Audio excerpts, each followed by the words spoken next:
Yeah. What's going on? I'm in the building. What's up? Welcome once again to the one and only Big Time Show is in the house. I am Big Time. Yeah. I'm here. It's Saturday. It's 3:00. I have no idea who's on or who's not on. But look, here I am. I'm here. I hope that you guys will hang with me. Come on, share. Hit the like button as you come in. I wanted to put that ticker down there, as you can see. I want to get that out of the way for some folks who are already going to be having a problem. It is what it is. Ladies and gentlemen, breaking news. There it is at the ticker. So get over it. I'm gonna go and start the season off right. I'm setting folks out. Okay. I don't have time for it this year. All this drama that we got going on leading up to it. My job is to kill some of this drama today. I'm not doing it. Okay? I'm not doing it. I'm just gonna tell y'all now, I'm not doing it. I'm killing it. So there's the breaking news. There it is. Just in case you didn't know. Don't complain now. I'm gonna get it out the way early. Okay. Dak Prescott is our starting quarterback. That's just for those people in the back. You know, I know Joe Milton had a good game yesterday, finally, that we really can't complain about. He showed up and, just in case you're wondering, because you know how folks are, people have one good quarter and then they'll say they're ready to take over Dak Prescott. So I'm just gonna kill that narrative right now before we even start the season off. Hush. Hush. Don't even try it. There it is at the bottom. I want to get that out the way. That's the first thing. Since that's really not the number one topic, but usually that is the topic, as we all know. I'm starting the season off with that right there. How y'all doing? Hello to all of you on YouTube, Twitter, and on Facebook. If you want to use Facebook to contribute to the podcast, you can by using those stars that you see. If you want to use the super chat, you can on YouTube. The way that it goes on this system that I use, I do not see if you use stars, but I can see if you do the super chat. And the way that I do it is that whenever you send a super chat, and I acknowledge a lot of comments always, but if there's something there when the super chat comes up, I automatically acknowledge it because people have decided to contribute that way. I think the least I could do is read your comment. You thought it was important enough to pay for it, so I think that's the least that I could do. So that's ways to get it done. Another way that you could do it, if you want to use my Cash App, if that's the way you want to do it, you can. Let me see if I got it in here, but in case I don't, it's $ the Big Time Show. It's simple. There it is right there. There it is. Cash App is right there. I'm gonna leave it up there. $ the Big Time Show. You can do it right there. So let's talk real quick about your feelings. This is a freestyle show today. I want to hear from you about your vibe. I want to know what you are feeling right now. Because there's nowhere to run now. It's all the running and talking is over. It's nothing. We done ran out of time now. Whatever is done, whoever's been signed, whoever's not been signed, it is what it is. The only questions that are left as far as roster goes is the cut down day. And if you've been following along all, this time, you kind of got an idea of who's going to make it and who's not. You kind of know. So it's not even, a question about, some of the guys that are at the bottom, you think they have a chance, but depending on how the roster is shaped, there's probably going to be somebody who we think should make the team or make the roster. They just might not make it. Everybody's on Trayshawn Holden, like me. I think he earned his way to the team, but depending on what the roster needs, the question is, are they going to carry 6 receivers? That even though I think Trayshawn earned the right to make the team, I just don't know if he's going to make it though. I don't know. It just depends on what we have to have. Does that mean, does he have a chance to make our practice squad? I'm going to be honest with you. I don't think Trayshawn will even make our practice squad team because I believe he's going to get picked up. That's how good I think he is. I think he will be picked up. So based off of that, do the Cowboys add him in just because of the fear that we're going to lose him? I think there's a few other guys that kind of fit into that category as well. So we have to be real. We have to be real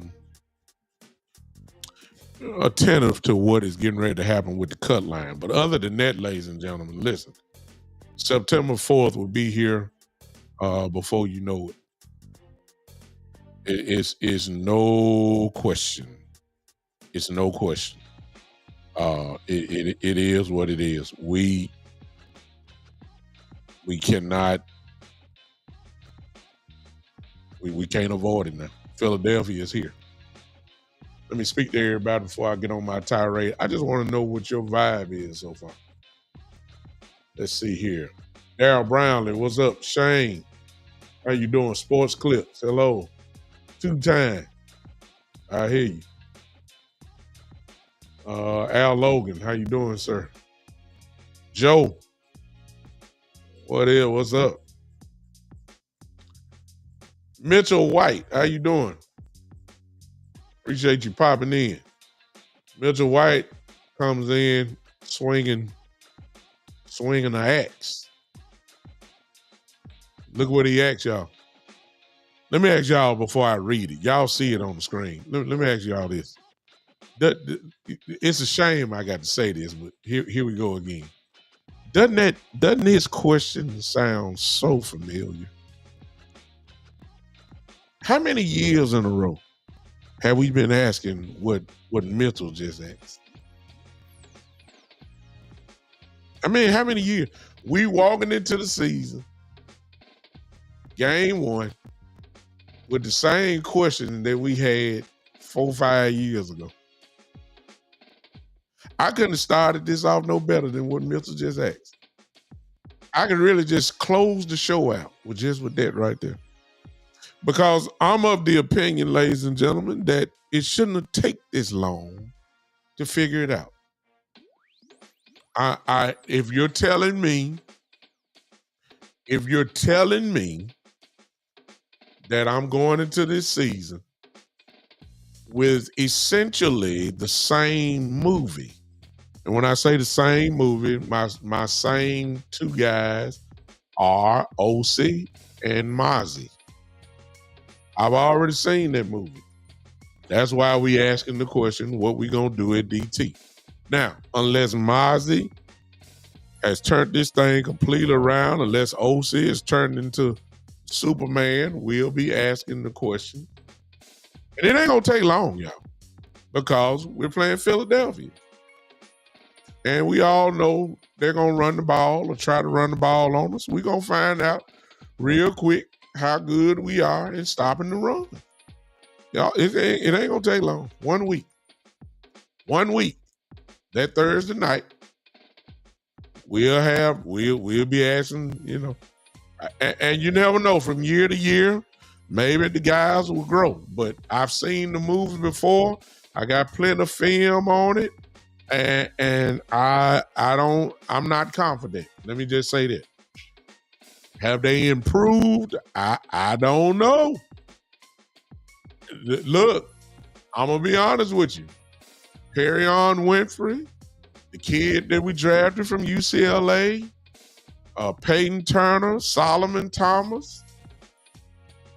When you mix that in with Osi and Mozzie, and you ask me, are we better? I don't know, because I haven't seen it. I ain't seen them play yet. And you haven't either. So it is a guessing game. I don't know. But I do know this. We will find out. Oh my goodness. Philly is coming. Saquon is coming. The best offensive line in football last year is coming. It'll be here before you know it. We're going to find out about them DTs, Mitchell. Mitchell, that's all I was saying. I agree with you. We done had it over. I'm not exaggerating. I think 5 years is too short. We've had this issue since. Good Lord. I was about to say Jay Ratliff, but we've had this issue, man, since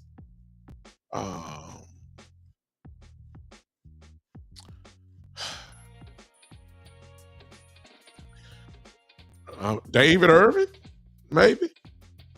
David Irvin probably was the last best one we had that, was pretty good. That's it. So, but look, here we go again. All right. So let's get this out of the way real quick, because the finger is going to be pointed at Brian Schottenheimer if we can't stop the run. Y'all know that, right? Let's get this out the way. So let me go and get this out the way. It's not Brian Schottenheimer's fault. Now he's gonna take the bullets for it, but he shouldn't be. If we can't stop the run, then guess what? Don't that fall into the lap of Mr. Jerry Jones? I'm just saying if, and who knows? Who knows? Maybe we can. Who knows? Who knows? Maybe we can. Who knows? Who knows? I don't know. Mitchell White, you've been. I don't know if this is your first time coming on my show. I don't know if this is, but if it is, welcome. Hope that you follow the show. But if it's not, then if you've watched me, then Mitchell, you preaching my language, because Lord knows I've said that we get an A as far as pass rush goes, whether that's draft or free agency. But in the interior, we haven't been. We're not good at that. That also includes free agency or drafting. So we got the outside good. I'm ready to roll with pass rushers. I'm solid. I'm ready to roll with Sam Williams. I'm ready to roll with Nealon. I'm ready to roll with Fowler. I'm ready to roll with Donovan Izaraku. I'm ready to roll with, of course, the big elephant in the room, if he plays, or if he's ready to go, Micah. I'm ready to go with our edges. I'm ready to roll. I'm confident in them. Appreciate you, Mitchell. I'm ready to roll with that. But when you slide a little bit to the left or the right, depending on where you stand, and when you get to that interior, I got question marks. And it's the same question marks that I've had for the last 6, 7, 8 years. So, it's obvious the Cowboys, this is the way they like to do it. I'm not going to even waste my time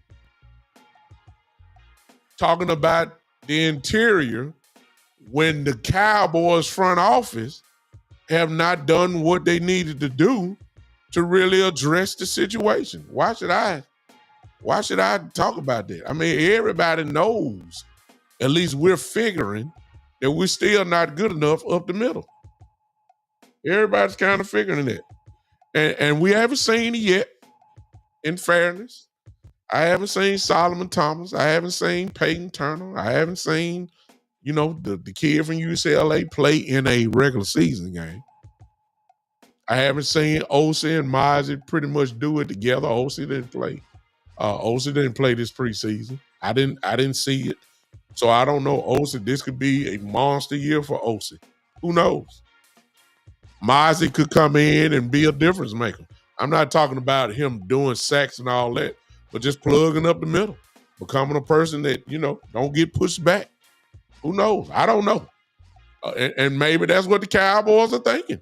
That's maybe the reason why they didn't address it. I mean, hey, maybe they spend more time with them than we do. They know. They know. I mean, they got their eyes on it. They, I don't know. I look, my judgment, and maybe some of y'all need to come on the train with me right here. My judgment and my factual, watch this, y'all. My factual opinion. How that makes sense. My factual opinion will begin on Thursday night, September the 4th. Until then, I have to admit it's a guessing game. Okay. I got a feeling I know how it's going to end out based off what I've seen and based off what I already know about some of these guys. I got a pretty good idea of what I think it's going to be like as far as DT goes, but I can't definitely say this is what's going to happen. I might get shocked. Y'all understand what I'm saying? I just might get the shock of my life, which I'd be very happy about. Okay. Now, let me get to what some of you probably here want to talk about real quick. And that's Micah Parsons. I ain't gonna spend a lot of time with that. My position, if you want to know what I've said that it's gonna happen right before the game against Philly. So right now, I'm good. I'm right now. I'm good because it ain't happened yet. Me personally, I don't know Micah Parsons' financial position. I don't know about his money, and I shouldn't. That's his business. But it's just hard for me to see him giving up a game salary, which I think they estimated to be about $1.5 million. I believe if I'm wrong, it's 1.4 something. I just can't see him giving that up too often. I don't know his financial position. I don't know. And he can afford to do it. I just can't see it. I believe he's going to be there. I just hate that he had to come to this. It is what it is. I've been saying it. I mean, Jared, the proof is there. Jared he longs it out. Jared loves to use the press to slander, to get his narrative out. He's done it. The years go back. We've seen this movie before. This is nothing new. The only thing that is new about this situation is this. Dak got franchised twice. Dak played on his last year in his deal, played the year out, then got franchised twice. Then he got his money. But Dak during the whole time was a good corporate guy. Dak tried to show quote unquote leadership. Dak didn't, he was just a good kid. Everybody else may have held out, but they didn't say nothing. They didn't do nothing. The difference between Micah and everybody else is that he went head up with Jerry. He said whatever was on his heart. He said whatever on his heart. He's asked for a trade. Nobody asked for a trade. Zach Martin didn't do it. Dak didn't do it. DeMarcus Lawrence didn't do it. Ezekiel Elliott didn't do it when he was having. I mean, nobody has went to the level from a player perspective that Michael did. Nobody. They threatened to stay. Zeke threatened to stay in Cabo and DeMarcus Lawrence said, "Hey, I'm gonna have surgery." You know what I'm saying? But not like this. That's the only difference. It's the same result, but no difference. What's going on? My brother Henny in the building. That's really the only difference. Everybody else may have, had some feelings. Everybody else, of course, wanted to get paid. And we have had instances where a few players like Zeke, Zach Martin, they did hold out, but they didn't talk like this. Emmett held out, missed 2 games, but Emmett didn't say nothing. He just said, "I'm not gonna show up. I'll let y'all figure it out. I ain't got nothing to say. My actions will speak louder than words." Of course, I'm paraphrasing, but nobody has done or at least went the route that Micah Parsons has as far as press. You know what I'm saying? Not in Cowboy land. Nobody has went to the level that Micah has. And for the first time, this is what Jerry has to deal with. And we're talking about a guy, listen to me good now. We're talking about a guy who holds grudges. Need I remind you how long it took for Jimmy Johnson to finally get into the Ring of Honor? It wasn't because he didn't contribute. It wasn't because he didn't earn it. The reason why it took so long for him to get into the Ring of Honor is because Jerry Jones holds grudges. Ladies and gentlemen, need I remind you of Amari Cooper and the reason why he's not here anymore? It wasn't because really that Amari Cooper was not a productive receiver. Oh no, that wasn't it. That's not it. But let me remind you, for some of you that have forgotten, do y'all remember when COVID came out and Jerry wanted all the players to get the shot? You remember the COVID shot? Amari Cooper bucked up and said, "I ain't trying to do no, I ain't getting no shot. Ain't nowhere in the world I'm not doing it." And do you remember that when Alabama played in the national championship game when COVID really first started and everybody had a mask on? Do y'all remember Amari Cooper right there in the Superdome in New Orleans on the sideline with Alabama with the Cowboys getting ready to play the very next day? Or excuse me, I'm getting ready to play on the next following weekend, and Amari Cooper was there with no mask on, COVID just going everywhere, rapid, and Amari Cooper did not get a shot. Y'all remember that? It wasn't that long from there that he went ahead and got out. I think Amari got sick, right? Y'all remember that? Henny helped me out. My brother Henny in here. Am I right, Henny? Did Amari get sick? If I remember right, couldn't play, right? Had to be put away. Okay. Jerry holds grudges. Hello? Jerry holds grudges. If you seen the documentary, I ain't got nothing else to say. Y'all seen it. Stuff we already knew, but you already know that. Jerry holds grudges. He does. And the reason why I'm saying that is because depending on how, did y'all see the clip? I wish I could put it here. There was a question asked a few days ago. Man, I wish was thinking I would have put it here.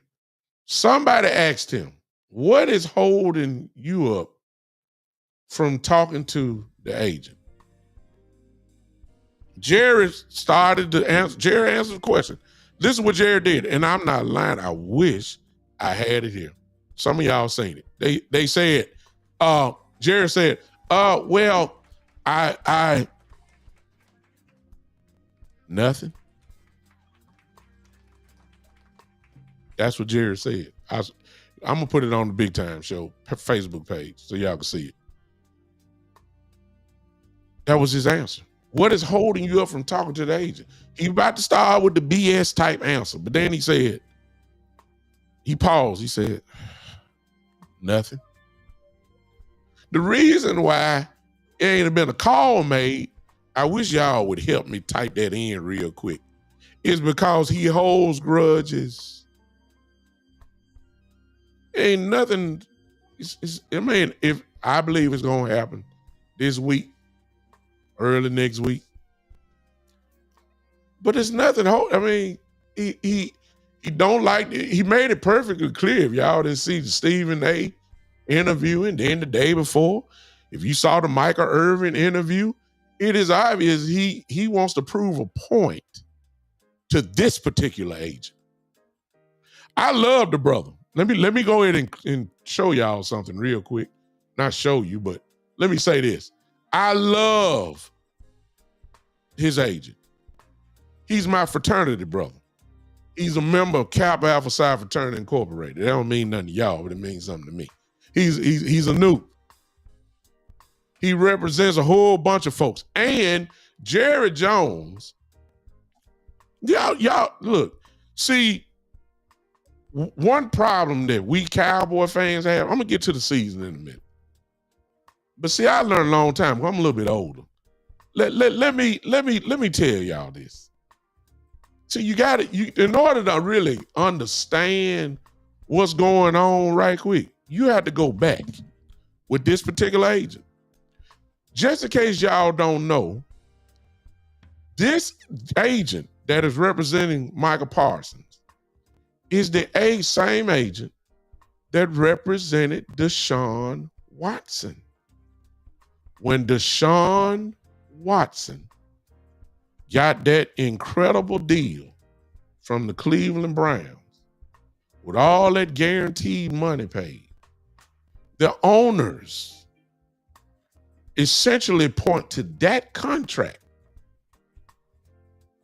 as to say, this is the reason why the quarterbacks are getting paid like they are. And we got to find a way to bring this thing down. Now, you ain't gonna be able to bring the quarterbacks down. However, when you start talking about the Myles Garretts, and the TJ Watts, and very soon, either Micah Parsons or Trey Hendrickson from Cincinnati, what is the tag that comes along with just those four guys?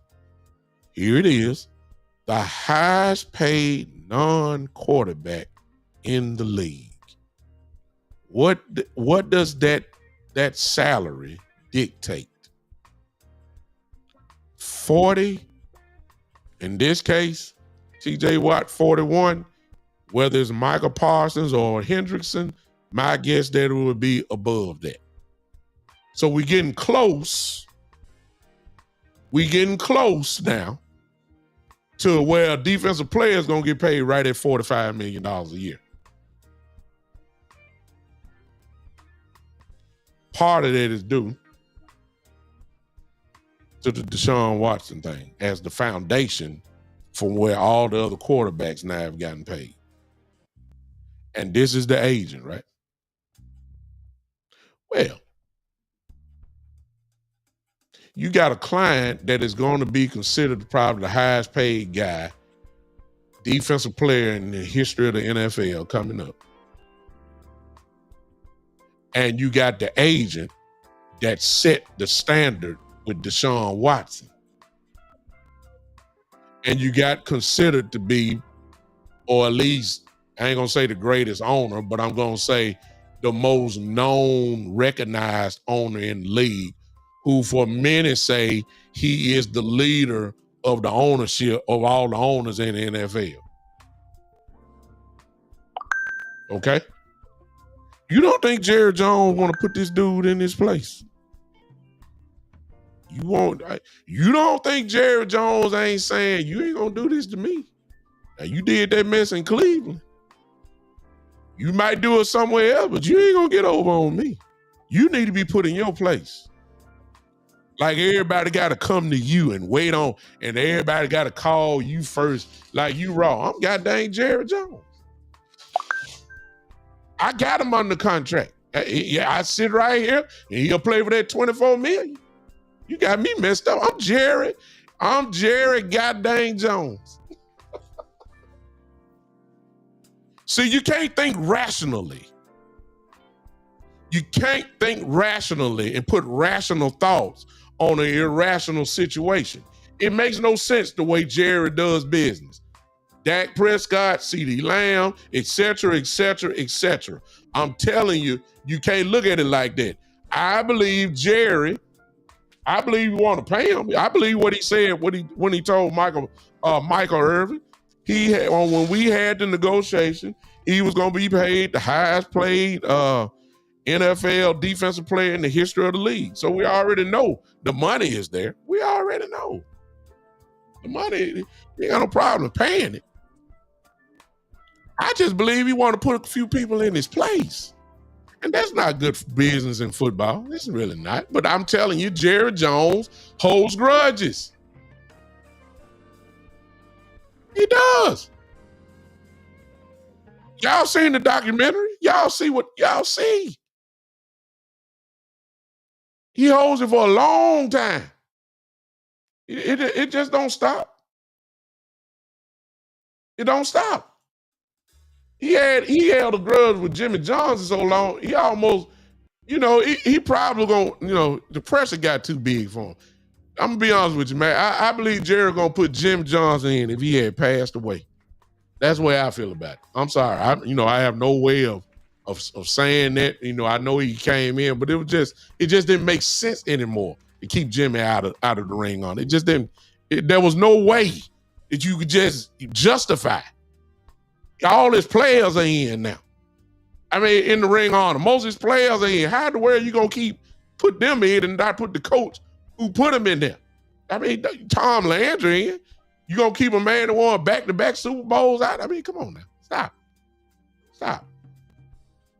Jerry holds grudges, man. And I think you got to, since he said he was going to pay him the most money ever, since he already put that on the table, he said it with Micah Irvin, he said it with Stephen A. Smith, the money is not the issue. He's going to be the highest paid. That's not the issue. It's ego. It's pride. It's ego. It's pride. It's putting people in their place. And if that's how you're going to do business, then that's not good business. It's not. It is what it is. Forget all that because we done rehearsed all this before. I'm not really going to talk about Micah Parsons. All I'm going to say is I don't think, obviously, the defense is not as good, obviously, without him. I hope it gets fixed. I don't know if he's going to play. Trayvon Diggs let a little cat out. I don't know if you guys heard this, but he let a little cat out the bag, y'all. And it is the setup for possibly what's getting ready to happen if there's not a contract extension. He said, Trayvon Diggs said that Micah Parsons had an MRI done on his back. Ain't that something? Ain't that something, y'all? Ain't that something? Did y'all hear that? Trayvon, did y'all hear that news? I know I ain't the only one that heard it. Trayvon Diggs said that he had an MRI done on his back. So what he's going to lean with is he got back soreness, back tightness. He can't do this. He can't do that. His back is not right. He can't play, but he might suit. I'm just saying. The setup is there for him not to play. The setup is there for him not to play. So get ready. Just in case. I think the extension is going to get done. If you saw Jerry with his mother yesterday, smiling, grinning, cheesing, and all that type of stuff, mother looks extremely happy. The way I think Jerry loved drama so much, me personally, I think it's just perfect. Please listen.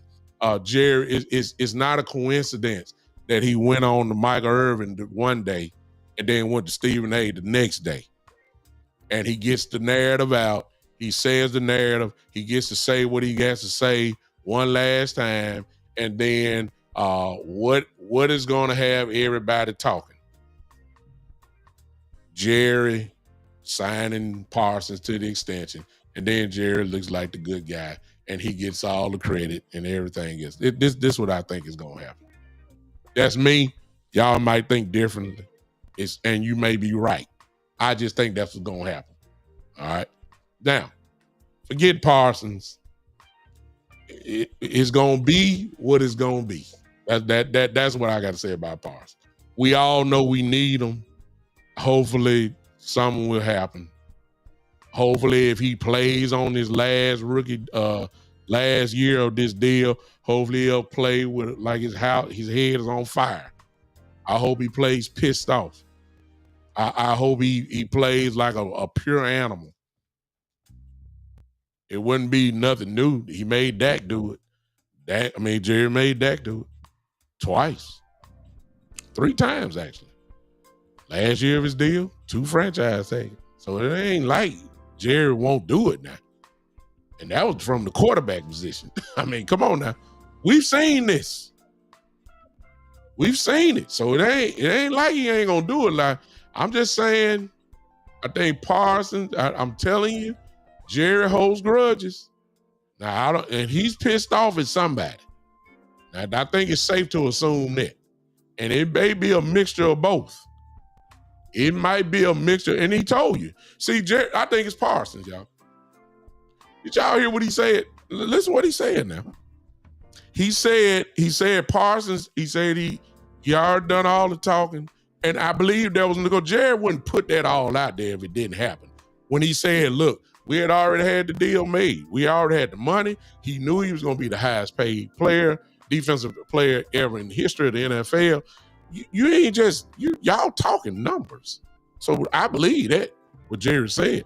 And then he said Parsons, he called Parsons up, and Parsons said, don't talk to me. Don't call me no more. I bet you Jerry looked at his phone like this, like, say that again? What you just say?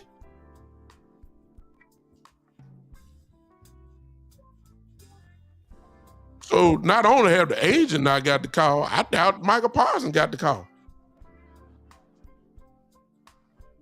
Think about it. You done talked all this time over on the side and got him in the press boxes and then talking to him in the locker room and everything's fine. One of your guys, then all of a sudden you get on the phone because you trying to play the agent role, which you should have done from the beginning, but you tried to be buddy with Jerry. And Jerry's doing what he's done, as he said before. He's done this with everybody else. Y'all heard Micah Irvin said it wasn't no agent that they got Micah Irvin's deal done. It was Jerry and Micah Irvin. It wasn't the agent. It was Dion and Jerry that got it done. So this is nothing new. Jerry's been doing this forever. When he talked to, so it's nothing new. But Parsons all of a sudden flipped the script and say, hey, don't call me no more. Jerry looked at the phone like, is this the right number? Is this Micah Parsons? What you just say to me, man? Don't call you no more. Oh, okay. Bye.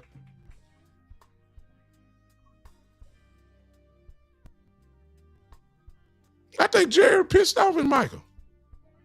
I'm just trying to tell y'all, Jerry hold grudges.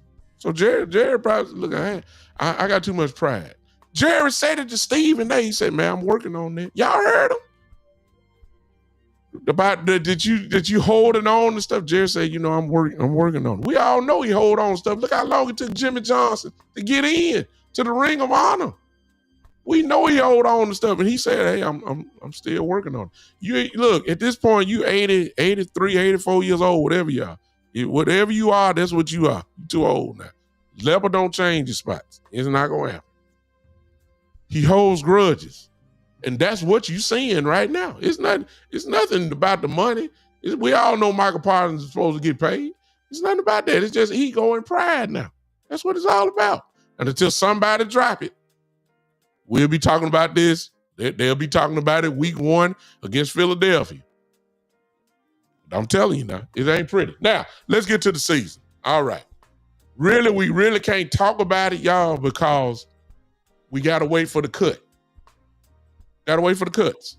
Then we'll know for sure who we going to war with. We got to wait. Got to wait to see. However, there are some things that we can discuss like this. Let me ask y'all now. I need everybody in the chat to help me out. If you're there, I need you to answer this question. Because previous to yesterday, the narrative about Joe Milton was he's not ready to be the second quarterback. I said it. I know I said it. But Joe had a pretty decent game yesterday. Based off of that, because that's really all you can go by, do y'all feel that Joe Milton has earned the number 2 spot? And yes, that is, I guess, in comparison to Will Grier. I'm on the record. I said Will Grier need to be the number 2 quarterback, and I'll go on the record again, and I will say it right now. Will Grier should be the number 2 quarterback. Based off of everything I've seen, I'm saying Will should do it. Not that I'm killing Joe. I'm not saying Joe can't play. It's just that there are some certain things that Joe, he just don't have quite yet. So I see Daryl. Daryl say you believe he should be the number 2 quarterback. All right. Anybody else? Do you feel that Joe Milton should be the number 2 quarterback? I believe he's going to be it anyway, but I'm just saying, do you feel like he's earned the right to be the number 2 quarterback over Will Grier? And please don't base what you seen Will's Grier stuff over. I mean, he's playing with practice squad guys. Daryl's the only one that's answered so far. Do y'all feel that Joe should be the number 2 quarterback?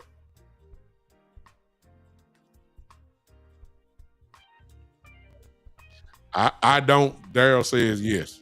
I got a feeling he's going to be. And all the thing that I'll say what I have to say there for last. Now, let me go to this. Let's go to the nickel cornerback position. That's between Hall and Childress. Do you feel like Childress, or not Childress? Who do you believe should be the nickel corner? Childress or Hall? I believe that's who it boils down to. In other words, our third cornerback.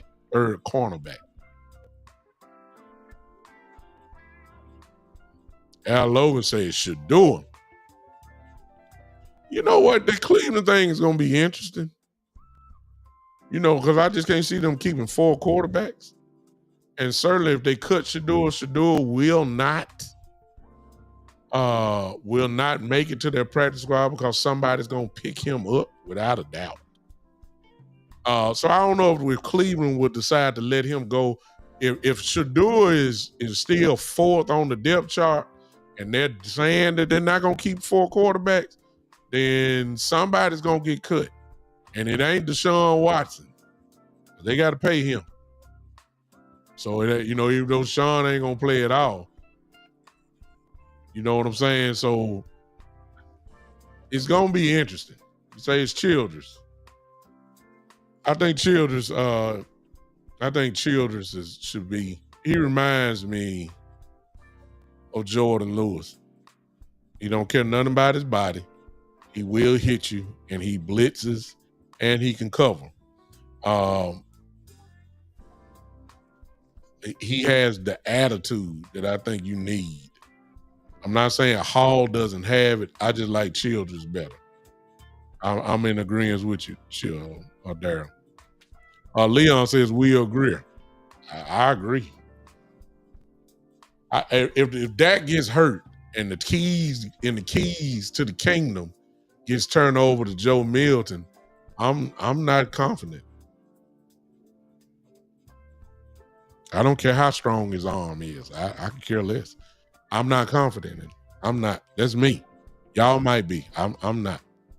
I'm not saying that means that I'm just 1,000% all gung-ho for Will Grier. But at this point in his career, I believe Grier is a better quarterback than Joe Milton. I ain't say he was athletic. I didn't say he was athletic like Milton. I didn't say he got an arm like Milton. Milton has that by a landslide. But as far as accuracy goes, as far as reading defenses goes, far as throwing into windows goes, as far as about the little nuances of the quarterback position, like looking off a safety and not looking at one receiver straight down and then throw it there as if defensive backs can't read where you're going. Joe Milton can't do that well yet. And you're going to have a lot of picks.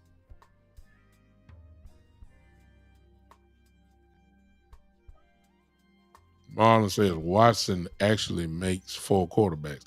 I know he does, but they can't cut him. That's not what I'm talking about. They actually got somebody else.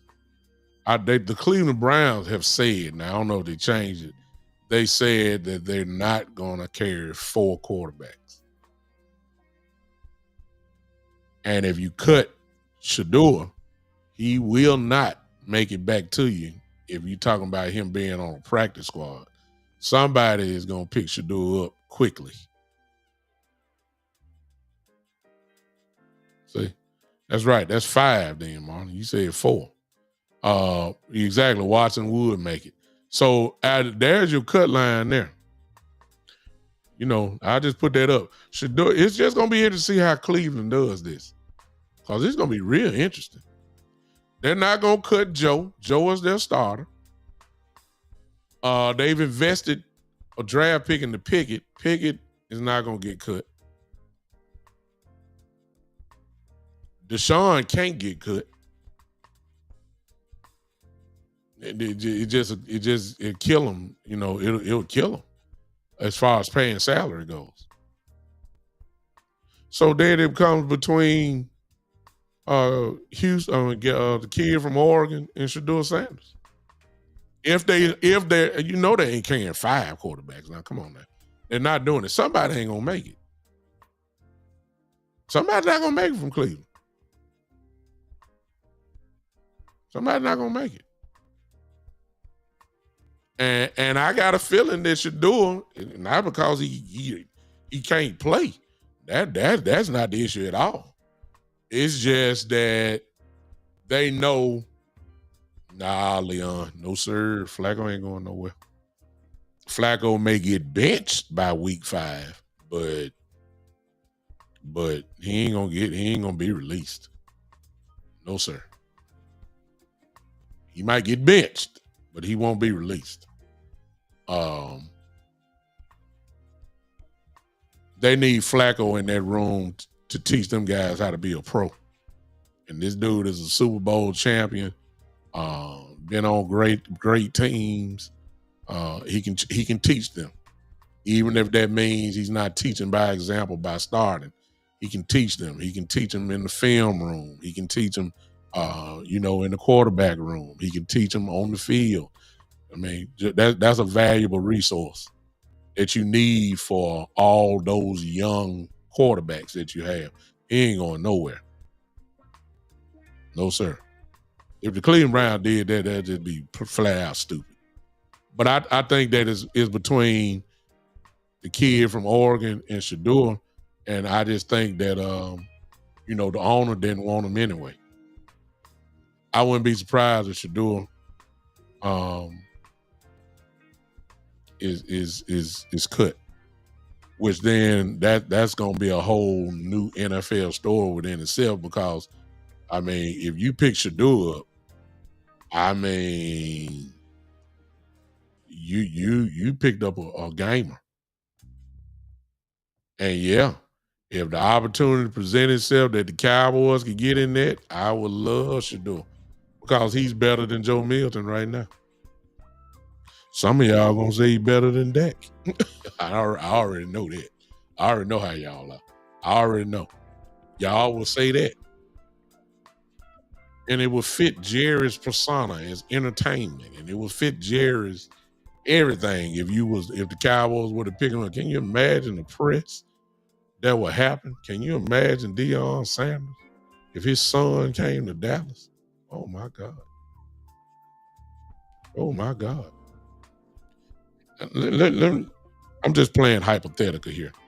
Let me play hypothetical real quick since I'm here. Let me tell y'all something. if Shedeur Sanders was to get cut by Cleveland, which I hope that's not the case. I just couldn't see it. But anyway, if he did, and some kind of way the Cowboys scoop him up off the waiver list. Oh no, he's cut. He can sing. What up, landlord? My brother in the building, landlord. Let me say it. Look at this, landlord. Look at this. Look at my one of my best friends put it up. I don't know how we got here, but we got here. So I'm just entertaining something. Landlord, look at this. What you see there in that comment are the 5 quarterbacks that the Cleveland Browns have.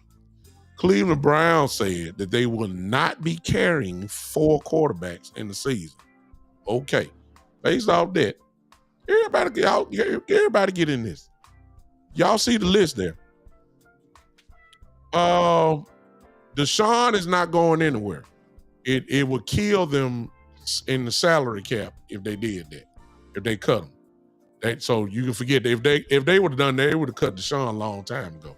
They stuck with Deshaun, so he's a quarterback. Flacco is the starter.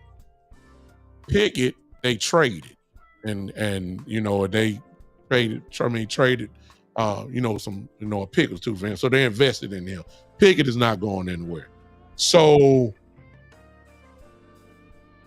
it now comes down between the kid from Oregon and Shedeur. One of them ain't gonna make it. I guess the only other thing you can say is Pickett may not make it, and I just can't see him, getting off Pickett. I just can't. Okay? If they cut Shedeur Sanders will not make it back to Cleveland so they can get him to be on their practice squad. That ain't gonna happen. If he's cut, he's gonna get signed by somebody. Sign wherever. Let me tell you something. What if the Cowboys were in this? And let me play hypothetical. I'm just saying, I'm gonna get off this. I'm going back to season because now we playing fantasy land.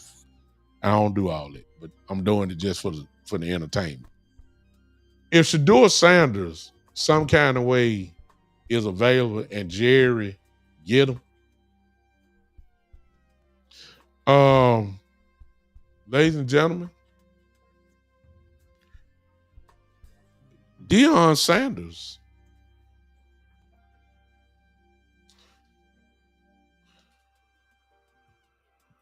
is going to be your next coach of the Dallas Cowboys in the next 2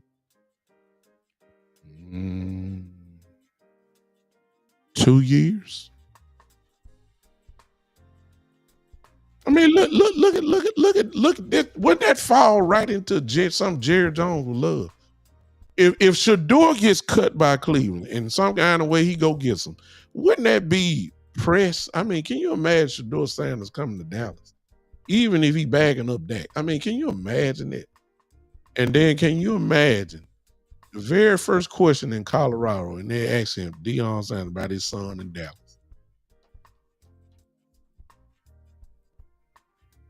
And what did most of us want?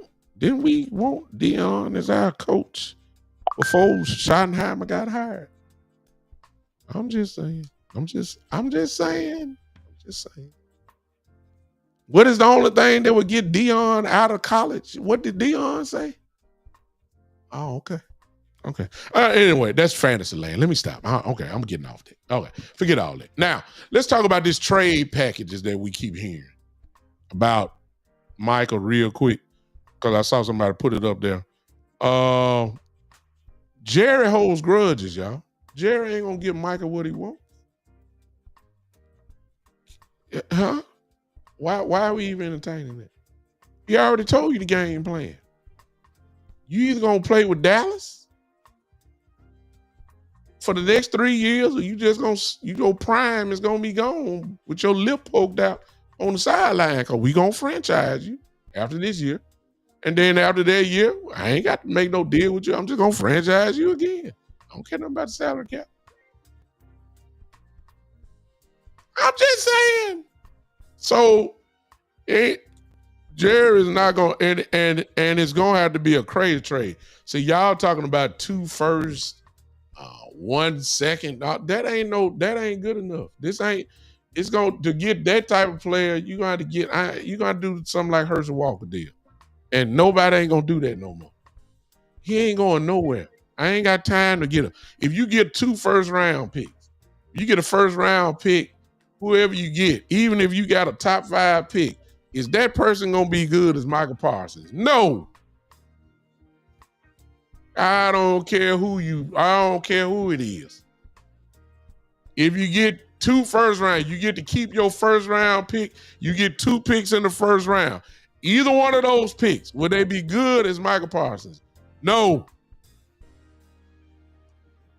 2027 or 28 first round pick. Them kids are in high school right now. Why are we so hyped to be talking about the unknown when we already know the known value that we already have? The Micah Parsons of the world don't grow on trees. These guys come around once every X amount of years. It don't show up every year. Micah Parsons type don't grow on trees. As much as I love Abdul Carter from Penn State, and as much as he is dominant as he was at Penn State, let me go ahead and just say this. Abdul Carter is not Micah Parsons. Not even in the same neighborhood.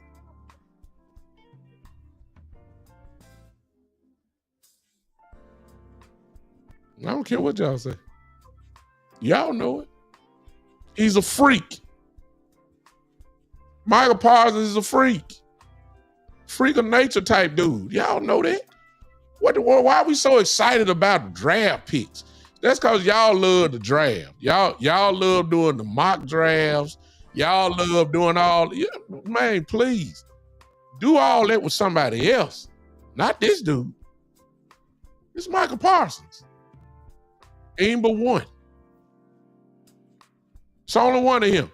And just to prove to you, for all those that say Micah is this and Micah that, they sure do want him on their team, don't they? Oh, they want him. Oh, yeah. Oh, yeah. All those say, well, Micah, he's really not good against the run. I know that. Well, he's really just he only gets about 14 sacks. Like, that ain't about that. He only gets about, double digits. He ain't getting 20 sacks a year.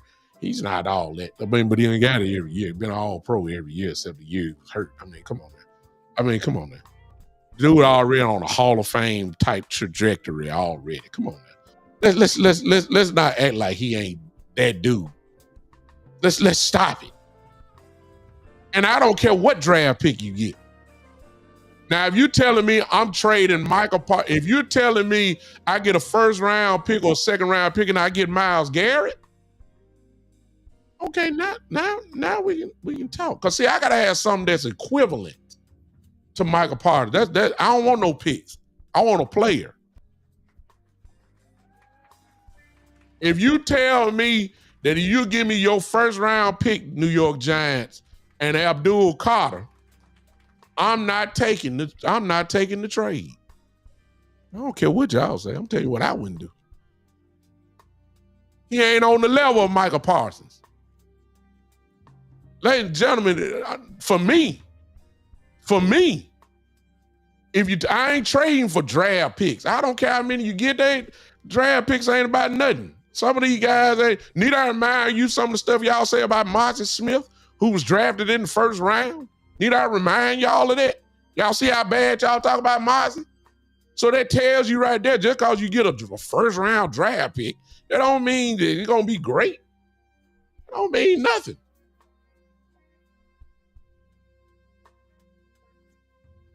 Don't mean nothing. For me, if y'all talking about trade packages, this is what it's gonna take for me. You're gonna have to give me, I want a draft pick too. But if I'm Cleveland, if I'm trading with Cleveland, you gotta give me Myles Garrett. Because that's equivalent. See? And you got to give me some draft picks still. Yeah. We may have to interchange some draft picks together, but okay. Come here, Pittsburgh. Pittsburgh Steelers, come here. What? I'm being very specific. I'm talking about game records. Watch this. Come here, Pittsburgh. If you ain't talking TJ Watt, I mean, I can't even talk to you. I understand y'all got draft picks, but TJ Watt got to be in this somewhere. He not. Well, I appreciate your time. God bless you, and I hope you have a great year. Click. Because TJ Watt is a game wrecker, like Michael. I ain't say he was better than Michael. I didn't say Michael was better than him. I'm saying that's the type of stuff I'm talking about. Okay, watch this. I see you, Octavius Ford. Okay, come here. Come. I'm gonna put that up there, and then I'm gonna come back to you. Come here, San Francisco 49ers. Come here. Y'all want to get in this? Okay. What y'all offering? Well, we'll offer y'all our next 2 first-round picks in 2026, 27.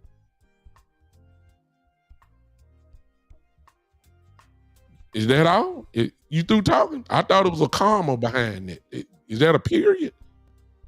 You know, you got, if you ain't saying Nick Bosa, listen, if you ain't saying Nick Bosa in this, then what are we talking about? Because Bosa is a game wrecker. Bosa is a guy you got a game plan for.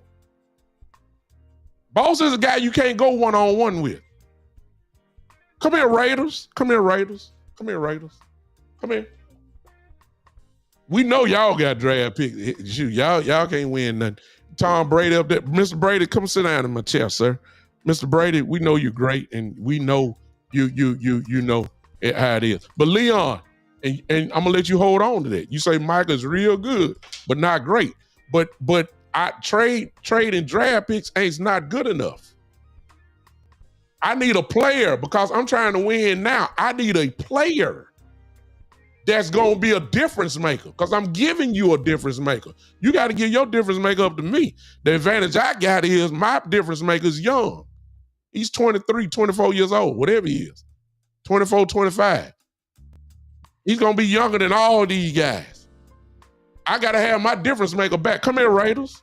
Brady, if you don't mind, sir. Have a seat. Y'all got all these draft picks. We would like some of those. But let me just go ahead and, before you even say something. If Max Crosby is not in this equation, sir, you can pop up like a jack in the box.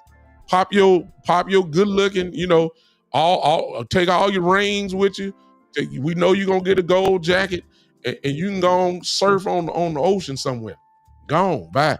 If Max Crosby not in this conversation, we can't talk. That's the kind of time I'm talking about. Let me go back to Octavius Ford. We need a cornerback and free safety and strong safety. Come here, Denver. Come here, Mr. John Lynch. Have a seat, sir. You're interested in Micah Parsons? Everybody is. We know. Okay, let me just. I know you're gonna give up picks. I get that. That was a requirement. I understand that. But let me get you to really understand where I'm coming from. If Patrick Surtain is not in this equation, then what are we talking for? See, y'all ain't understand what I'm saying. If I'm giving up a difference maker that I know gonna be a difference maker for 10 years,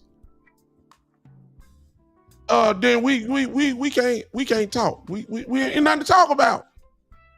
I don't want no. I'll give you a 2 firsts and a 3rd and a 5th and a 2 5ths. And I don't know about these players that's still in a senior in high school right now. I don't know nothing about them. I do know about this dude right here. I do know this dude gonna be in the Hall of Fame when it's all said and done.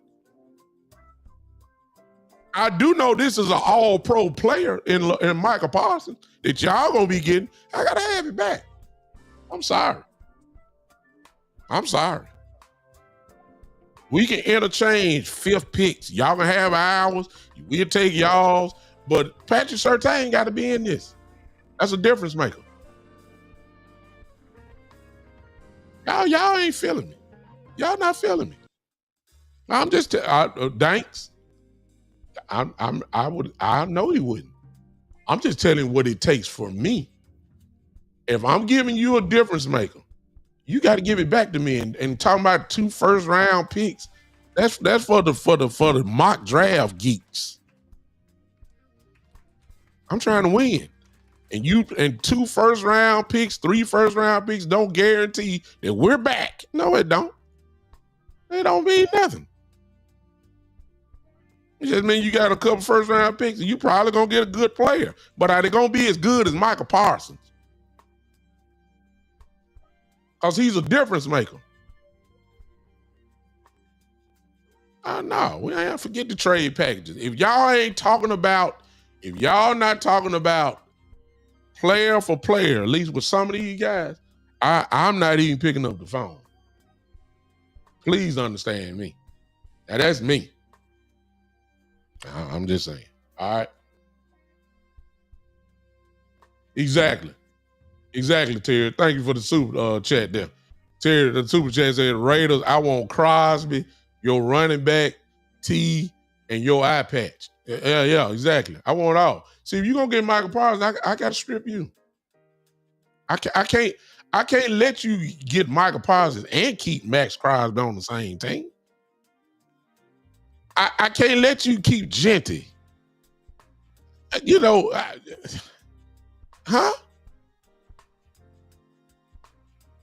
No. If we gonna trade, let's trade. If we gonna trade, let's trade. So to all of y'all that have these packages, trade packages for Micah Parsons, it's fine. Just make sure that you include in you're getting a difference maker back. A known difference maker back. That's the only thing I'm saying. If you give me a known difference maker and some picks with it, okay, now we can have preliminary discussions. But you just can't talk about, I'm just trade you 2 first-round picks and in a second. No. Kid Cowboy, welcome to the show. I already know that. I mean, I wouldn't want Genty. I don't want Genty. I said Max Crosby. That's what I said. You'll get Micah Parsons. He's younger. He does the same thing Max does. Both of them are game records. Max Crosby a little bit older. And give me him back. Give me, and we can talk from there. We'll work out all the extra draft picks and all that after that. But Max Crosby got to come to Dallas. That's what I'm saying. 49ers, Nick Bosa got to come to Dallas if I'm trading with the 49ers. Cleveland, Myles Garrett got to come to Dallas if I'm trading Micah Parsons away. I'm just telling you. The Cowboys are not going to trade Micah Parsons either. Don't worry about it, T. He's just coming in there. But see, I left that ticker up for him. Since the season get ready to start, I knew he was going to show up. So I left that for him. Because he just waiting for the quarterback conversation to happen. So he can start talking about Dak and all that type of stuff. But I wanted him to see that. See, I knew Kid Cowboy was coming. So I left it up for him. Right there, down there. So he can go on, get over it now. The season getting ready to start. I want him to know the breaking news. This is Kid Cowboy's ticker that y'all see. So he can go on, let it internalize. I'm not saying it in a very vicious way, but for some, it really hurts them to see that right there. Right there. The 2 T's, Scott. Right there, Scott. His eyes. Starting QB. It hurt him. Leon, I'm tripping today, baby. Leon, I ain't got nothing over here. Listen, I left it for him. See, Kid Cowboy, he waiting for it. He If you talk about party, he want to jump in there too because he don't like no cow. He a Cowboy fan, but he don't like no Cowboys, but he a Cowboy fan. He's been a Cowboy fan longer than I have, but he don't like this current state of Cowboys. He don't like it. He don't like Micah Parsons. He don't think Micah should get his money. He didn't think Dak should get his money. He didn't think CD should have got his money. He don't like him. He don't. And so we need to have preseason rehab for people like my guy, Kid Cowboy. This is the reason why I got it ticking. Oh, look how slow it's going. Y'all see that? Look. See, breaking news. Dak Prescott. See, it need to go slow so that he can read it over and over again. So he can go and get used to it. See? It's tough for him. It's tough. He don't like it. And he going to be waiting for the first interception. He going to be waiting for the first 3 and out. If the Cowboys win, he ain't going to say nothing about it. But if we lose, oh my God. But he's the same guy that thought Trey Lance. Y'all remember that? Y'all remember him saying Trey Lance was better than Dak. He thought Trey Lance supposed to be star. He even thought Joe Milton was supposed to be doing something. But this is why we have to do this. Yeah. And I love Kid Cowboy. I love him. I don't block him. He's a Cowboy fan. I can do. But we got to ease him in. See how slow I got it? I can make it faster. See how slow it's going. Look. See that? Look down. Look, y'all. See, I made that for Kid Cowboy. It is my gift to him. See, look. See, y'all see in the chat? See, this is why I got it up there. See? Y'all see that? Y'all look at the last comment. Y'all see it? Look, just look. This is why it's rolling right now. See, right here. See, we need to chip away at that tree. We need to chip away. And this, we need to let it. See, I ain't gonna never, y'all wonder why I got it up there. Now you see why. See, I'm not gonna take it off. I ain't gonna take it off.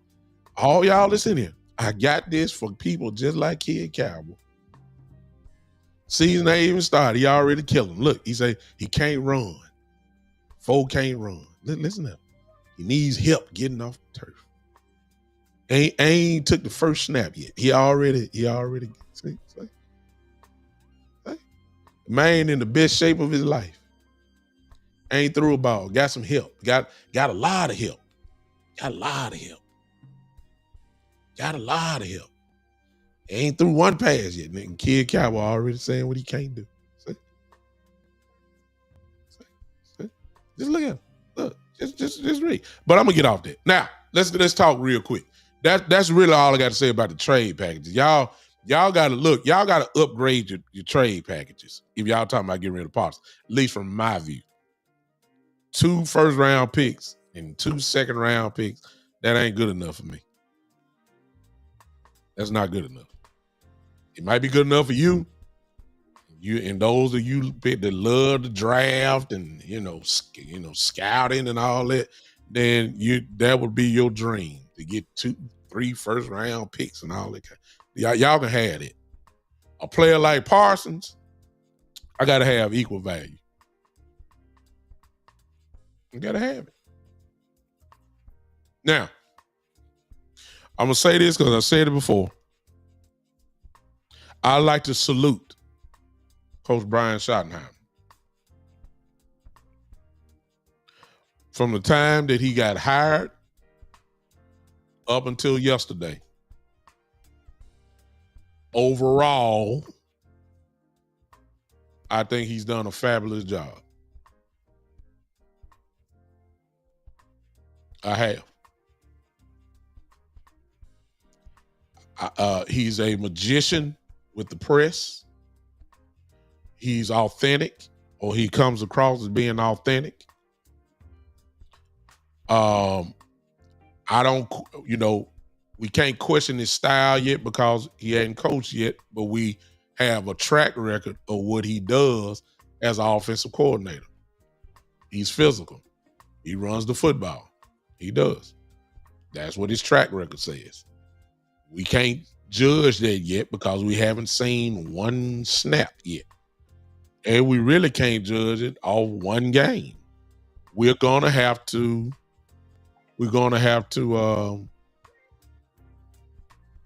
see at least 4 to 5 games. Then we can really judge him and his style and all that type of stuff. We can't do it one game. The Cowboys won last night.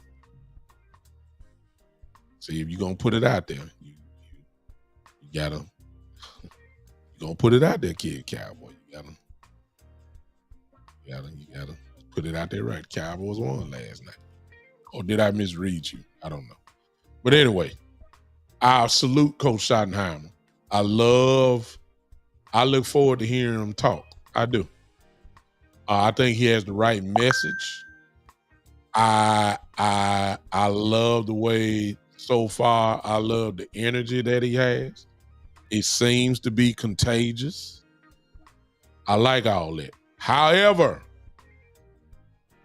let me say this. The honeymoon is now over. Cowboy, I didn't say it was win. You said they were 0-3. I just said they won last night. I mean, I don't put no value in preseason wins. I was just correcting your wrongness. You said they were 0-3. Wrong. They won last night. The game, they won. I ain't talking. You wrong. Are they 0-3 in preseason, Cowboy? Did they win last night? So that means they're 1-2. They're not 0-3. That's the only thing I said. They won last night. I could care less about the preseason. I don't put no value in it. You just wrong. They not 0-3. They won. You can't make them be 0-3 when they don't win. Well, how you gonna what'd you say? Well, they only played 3 games. So how you count it as a loss then? Since you say you don't call it a win. You can't call it a loss. They didn't lose. You gave them a loss because you said they were 0-3. You didn't look at the score. Make it make sense. That's why I got this ticker going right there. They ain't keep score at the scrimmage, Cowboy. Stop it. They didn't even keep score there. Just stop it. Stop it. So you make yourself look bad every time you type. That's why I got that thing right there. Y'all see the tick? That's why I got it for Cowboy. Y'all see what he's saying.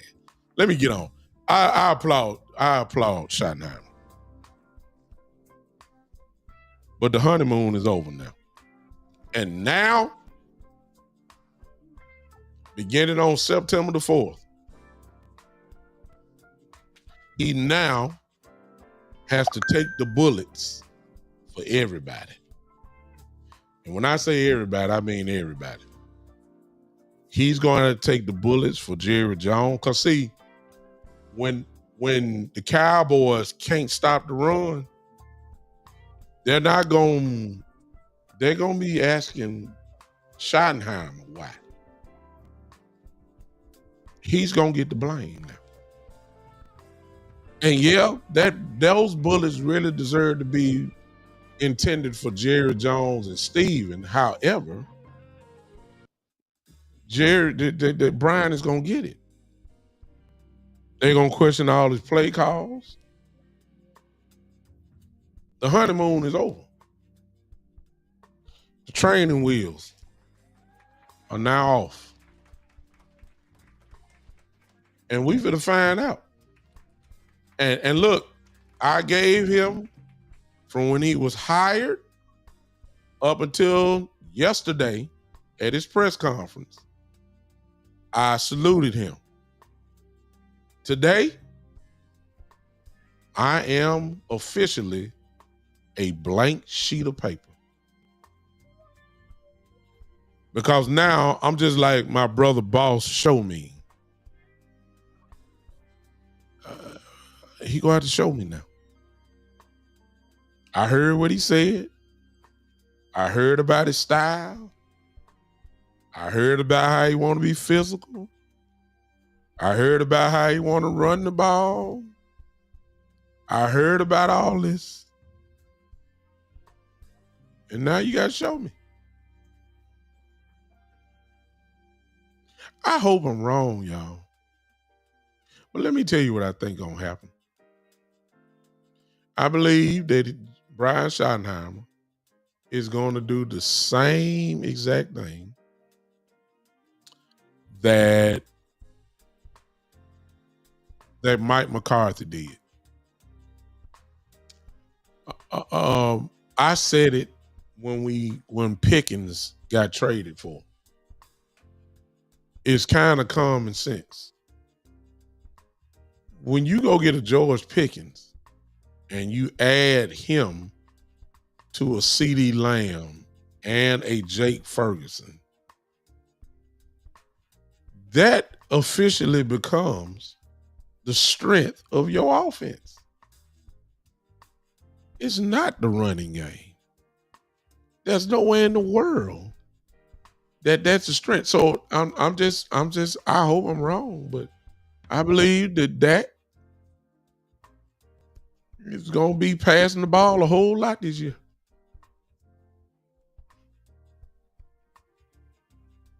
I don't see us running the ball a lot. I believe we'll run it. I believe we'll run it to when we have to.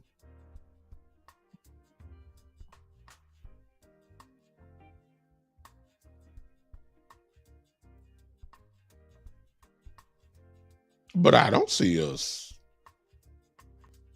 I don't see us. I don't see us. I don't see us running the ball becoming that type of dude. I don't see it. And I think that's going to go against what he's preached all season long. But I can't blame him because I don't know how good this running game going to be. Can we move people? The jury's still out, even though everybody kind of think that the offensive line is going to be this, but you're thinking, you don't know yet. We get a real test September the 4th. You got to move Philadelphia out the way, and that ain't going to be no easy task. We got to see. I think he's going to gun that thing around. I think it's going to be the Pickens, Dak, Pickens, Lamb, and Ferguson show. This whole season. And Danks, if that is the case, the O-line is not good enough yet. Okay. If that is the case, then let me go ahead and give you a prediction right now. Dak Prescott will lead the NFL in passing yardage if he's healthy. Let me throw that in. If he's healthy. Dak Prescott will lead the league in touchdowns and passing yardage this season. If the old line is not good and we can't run it, Dak Prescott will have no choice but to throw it. And I don't think it's too many teams that can stay with us throwing the ball.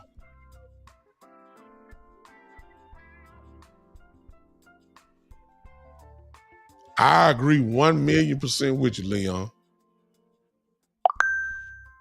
I agree with you 100%. 1,000,000%. But my question is, how committed are we going to be to doing that consistently? Or are we going to bite the apple of like, good Lord, I got Pickens and Lamb out here. I know I can throw the ball. I just know I can throw it. Let me dial this running, this passing play. I didn't know where in the world I could just take. I got to get, man, come on, man. I got to get Pickens and Lamb the ball. I mean, good Lord, it can't be held. I'm just saying. I don't know about that. Danks. He gonna have time. He's had worse lines and put up incredible numbers. So I don't know about that. We'll see. We'll find out. It ain't gonna all be judged by the Philadelphia game. It's not gonna all be judged by the Philadelphia game. I need about 4 games in, and then I can tell you what we gonna be. Real Daryl, you're absolutely right. Y'all see what Real Daryl said?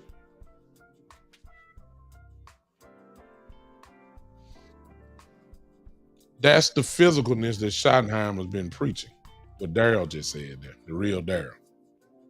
The question is the commitment level to that, which has been a problem for this organization for years. We all talked it. My God, we had Ezekiel Elliott when he was somewhat healthy, and we had a healthy Tony Pollard. We still didn't run it. I mean, because we wanted to pass it. We wanted to pass it nonstop. So it's a problem. Leon says that don't even fit the Cowboy narrative, and hopefully that changes with Schottenheimer now. He says got to punish teams. When the last time you put the word punish with the Dallas Cowboys running game? You ain't said that so long since the early days of Ezekiel Elliott. We ain't said this since then. 2014. Stuff like that. We ain't said that in so long. Got to punish. That's the element that Schottenheimer's been saying, well, we going to bring back. We'll see. Me, I just can't see him not biting that temptation. You got Pickens and Lamb out there, and there's mismatches everywhere. And Ferguson in the middle. Mismatches everywhere.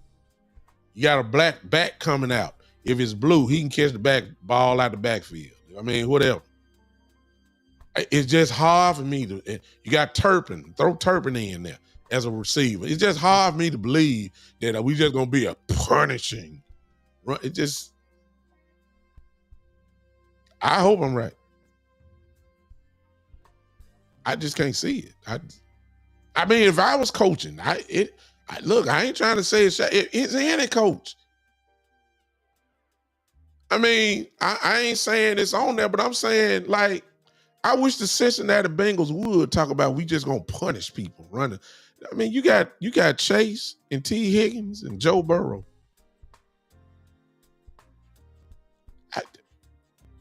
You know what Joe gonna do? He gonna throw it. I'd be fooled. And I'm not saying that even in a game that we supposed to have more runs than pass, because I don't think it'll never be like that. I'm just saying that if you're expecting an unbalance, that we have, let's just say 27 runs and 21 passes, that ain't gonna happen. That's not gonna happen. It's not. I can't blame Schottenheimer if he bites the temptation. I mean, you got Pickens and Lamb out there. You got Turpin in the line up in the slot. You got Ferguson there too. All these folks gonna be on the field at the same time. I mean, come on now. That's mismatches. The mismatch ain't your running backs. The mismatch is yet to be seen if the mismatch is our offensive line is so much greater than somebody else's defensive line. That remains to be seen. We don't know that. I can go into this season telling you that Pickens and Lamb by themselves is going to cause major problems for any defensive coordinator. The strength of our offense, beyond a shadow of a doubt, for this season is the passing game. I know we're going to run it, but it ain't going to be like what y'all think it's going to be. I'm telling y'all that now. That ain't what's going to happen. That's not about to happen. I've already said, and I've said it already. I've already said it. Because I've made up my mind a long time ago how this thing was going to be. Once Pickens came over, I said, oh, okay, I see what time it is now. I've already said the Cowboys are going to be a top 5 offense this year. Top 5. Even with the running game. Top 5 offense. I ain't bound down off that. I'm saying the Cowboys will be in the top 3. I ain't bound down off that. Top 3 in scoring.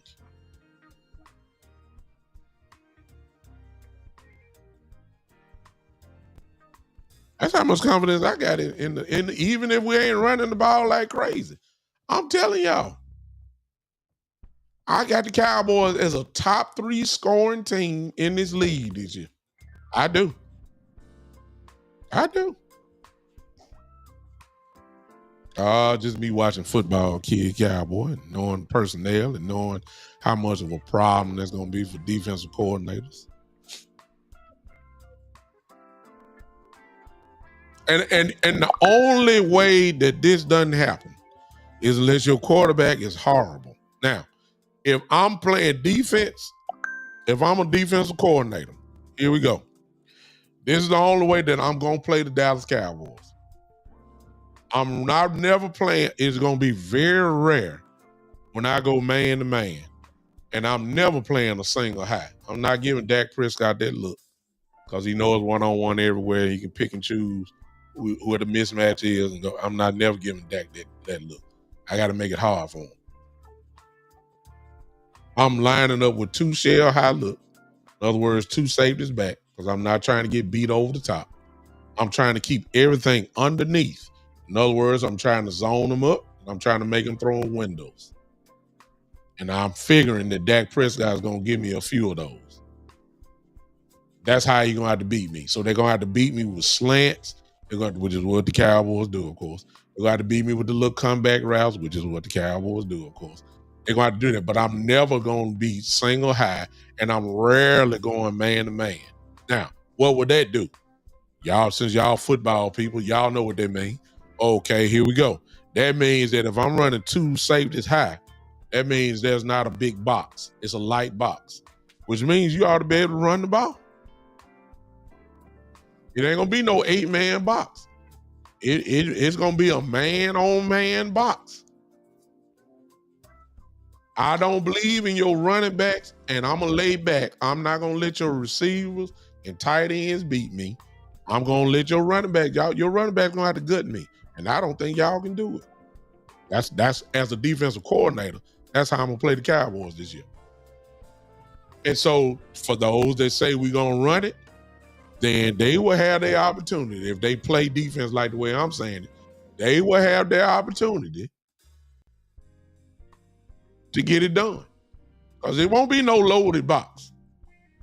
It won't be no loaded box this year. It will not. And so Javonte Williams and Blue and whoever else the running back's going to be, they will get a chance to see holes they ain't seen in a long time. Because Lamb and Pickens are not, they're not going to kill defenses. Ain't no defensive coordinator going to play man to man too much. There's no way. No way. It's going to be cover 2, cover 3. A little bit of cover 4. That's what it's going to be. And so the running game going to have to work in order to bust them out of it, to try to get them to come down and put an 8-man in the box. Running backs going to have to do it this year. They're going to try to do it, and I'm not sure. I'm not sure if our running backs are like that. I hope they are. We'll see. We'll see. All right. I'm done. Y'all let Kid Cow see Kid Cow. I told y'all he was just waiting for one opportunity. Y'all see what I'm saying? There you go. Quarterbacks that hadn't played football in months. But we got a track record of him playing after months. You remember he broke his ankle, came back and lit the place up. You forgot about that Kid Cowboy?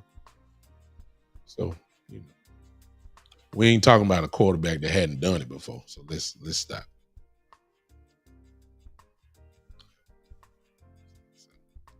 Yeah, I mean, I know you're looking for anything to try to knock down Dak, but everything you're saying, he ain't played in months. He ain't done that. Every time he come back, his numbers pretty much are consistent.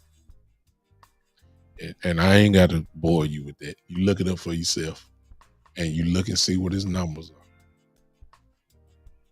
But he's coming off injury though, Cowboy. He said he ain't played in months. Well, he was injured and broke his ankle and all that stuff and ain't played in months either, and came back and lit the NFL up. How you think he became an MVP candidate?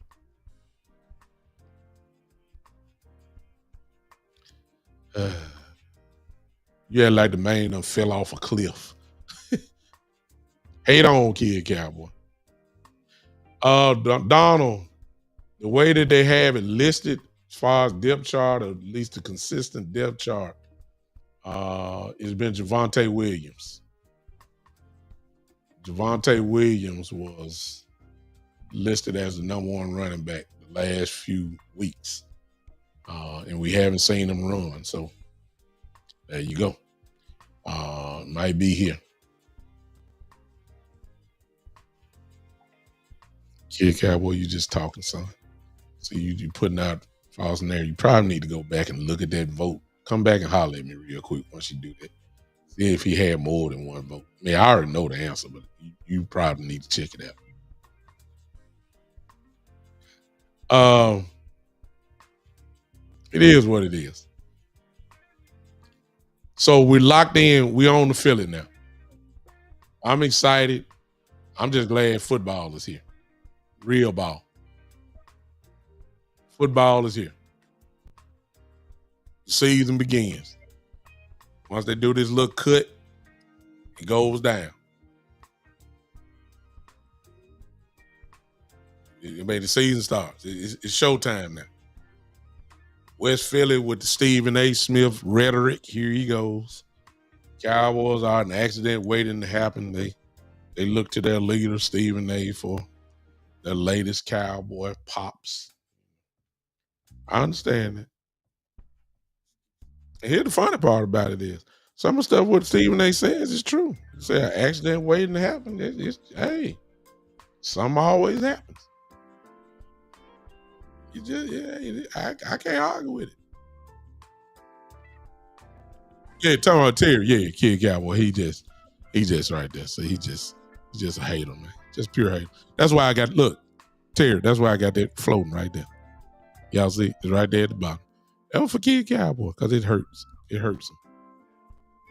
He cheered hard for Trey Lance. He cheered hard for Joe Milton. He cheered hard for everybody. He cheers hard. He want Dak gone so bad. He said Dak wasn't gonna get his money, and I told him the whole time Dak gonna get his money. And I ain't seen him once Dak signed. I ain't seen him for months. He usually shows up here. I ain't seen him for months. Tried to sneak in here when the season started. I said, no. Y'all remember Eastside Harold? I told both of them, Dak is gonna get paid. There ain't no way Jerry ain't no fool.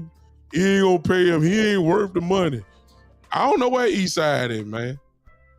He ain't recovered. Once Dak got paid, I haven't seen him on no shows. Period. I'm serious. I don't know where the brother is. I have no clue. We just know him from YouTube. I didn't have his number. Well, I do have his number.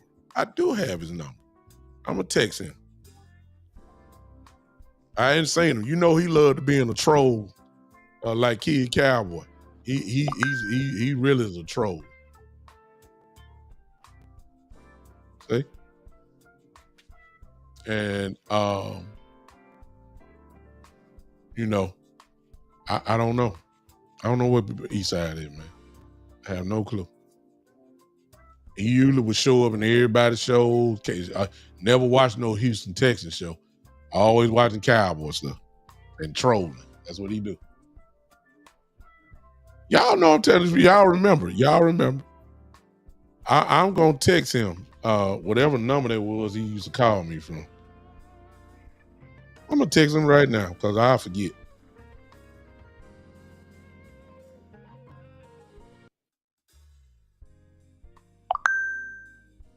Marlon, let me call Marlon. I'm gonna open up the line real quick because he wanna argue with me live, and I'm about to let him do it. Marlon, I'm about to call you, so get ready. I would open up the line, but I'm tired now. I'm just gonna call him. And Marlon's one of my best friends and a Cowboy fanatic, and he used to do what I'm doing. He used to have a show here in Memphis on the radio, and he was a sports guy. Very knowledgeable guy. I'm calling him now. Let's see if he answers. Hello. You there? Big time. Can y'all hear that? Talk to me, y'all. Let me make sure, because I want to hear what he got to say on this. This is gonna be interesting. This you about to hear. Let me set this up. Me and Marlon talk to each other all the time, and we have wars on the phone, and so you get to hear what we get to hear. And he has a compelling case. He just want to argue. So I'm gonna let him argue. He even know he ain't gonna trade Parsons either, but he just want to argue. So go ahead, Marlon. Let me hear what you got to offer. So, to all you're great and very knowledgeable. I listen to the show and watch you all the time. We've been buddies now. In the case of the Dallas Cowboys, this wouldn't necessarily apply. I'm gonna guess a lot of the people that listen follow other sports.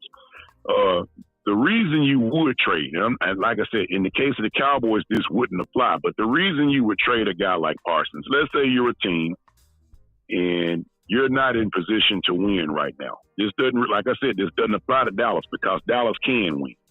Dallas needs to try to build as good a team around Prescott as possible because if you're going to give him $60 million a year and he's going to be the highest paid player in football, then you got to try to build around him. I think we all agree with that. But let's say the Cowboys couldn't win. Let's say you were in a position where you could not win right now and you had a great player. So let's say the Cowboys organization, we're being honest, and when you're team building, I think you got to try to be honest and look at your roster. Can we win? So if I ask you, Bishop, to be honest, do the Dallas Cowboys have a team that you think over the next 2 to 3 years can win? Can the Cowboys win? And when I say win, I'm not necessarily saying the Super Bowl, but can you contend? Do you think you have the fundamental pieces in place to make it to an NFC championship game over the next 3 years? That's the question.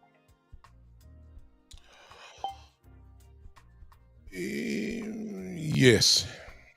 Okay. And you don't trade Parsons. However, here's an argument to trade Parsons. Let's say you're the Cleveland Browns. Let's just say I said no.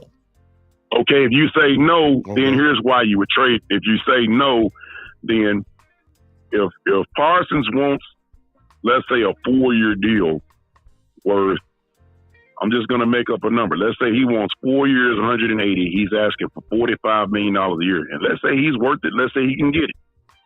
If you can't win and he's already on the team, then there's no reason to pay $180 million to go from being, let's say, a 5 or a 6 win team to being maybe a 10 win team. There's no reason to pay the money.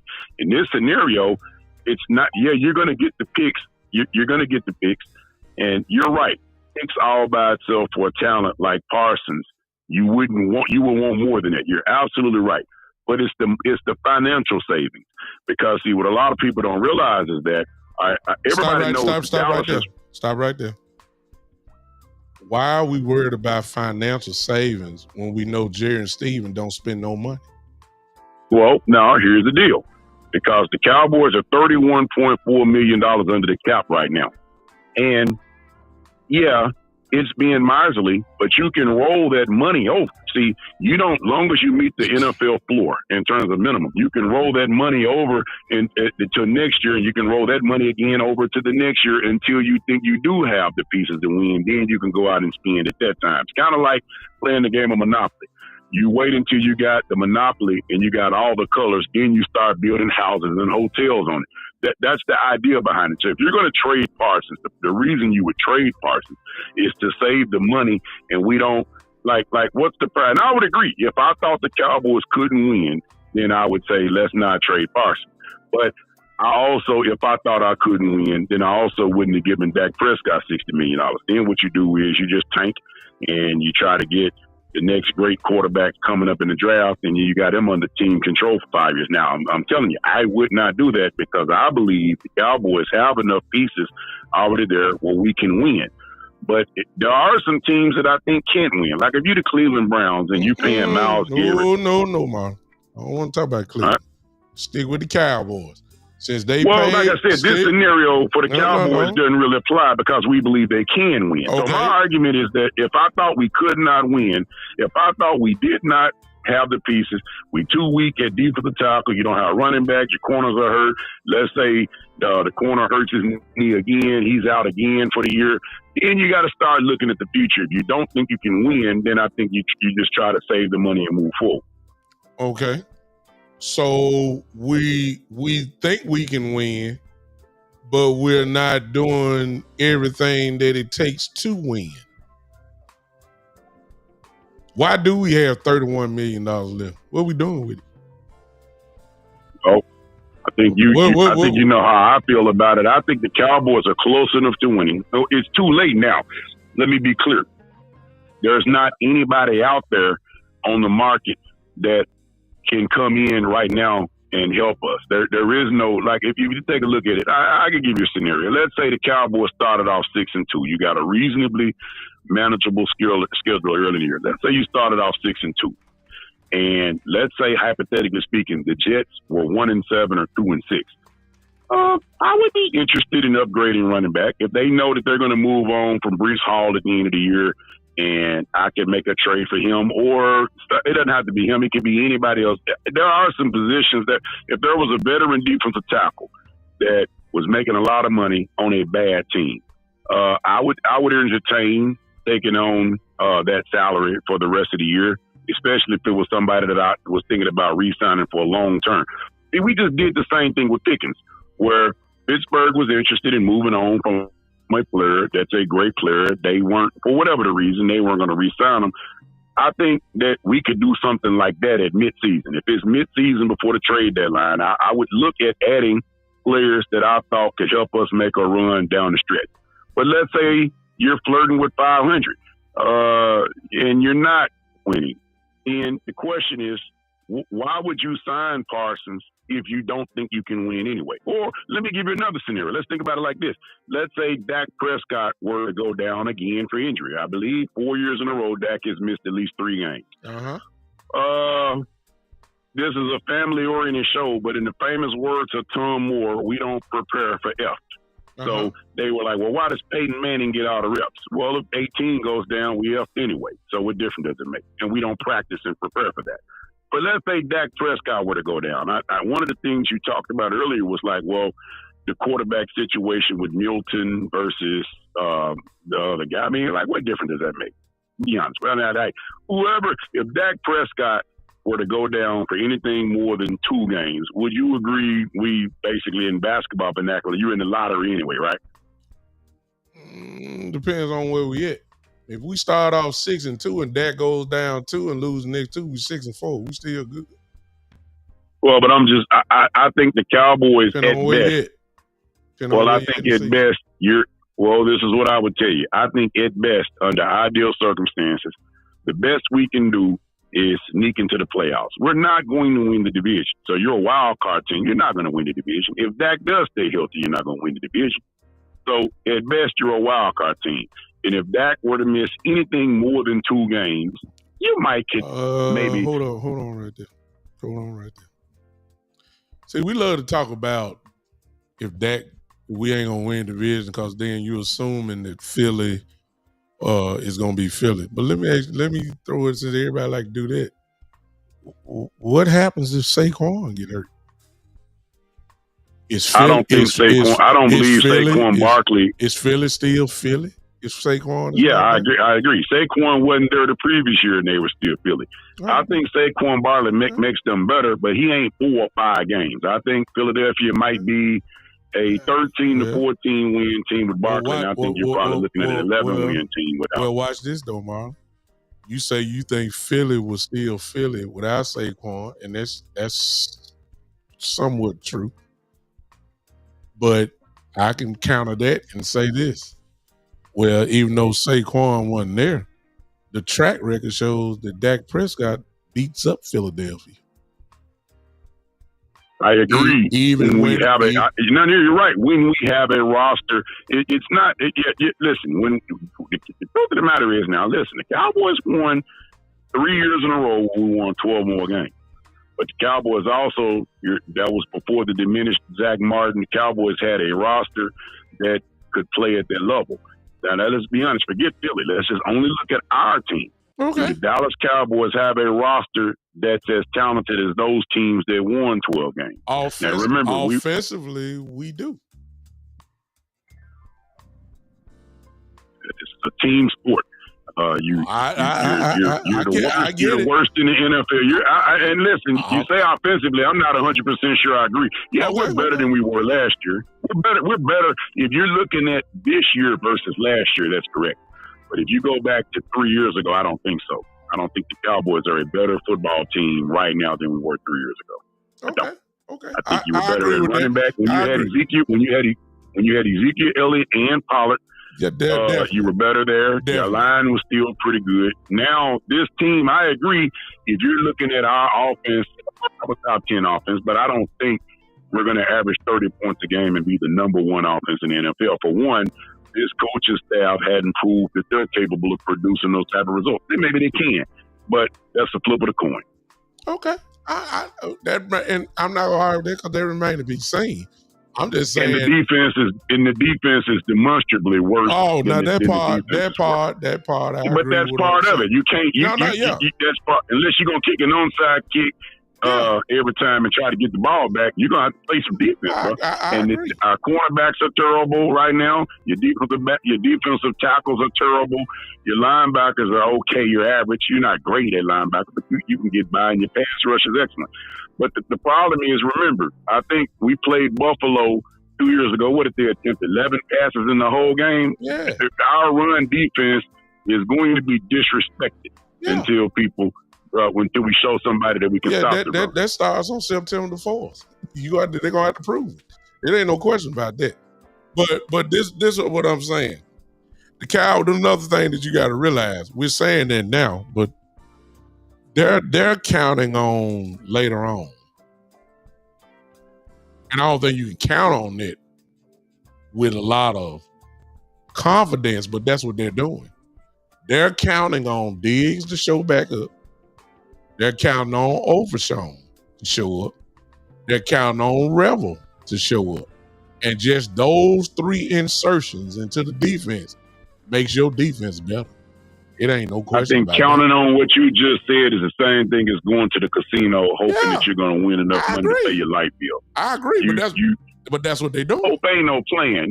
But what I'm saying is hope is not a plan. I agree. The truth of the matter is we can look at how they built this roster. Listen, the corner room, we knew 3 or 4 months ago that without these injured players, you could even include Butler in there, you didn't have enough to start the season. We relied on a guy who basically Buffalo got rid of. Yeah. And we relied on him to be our mainstay.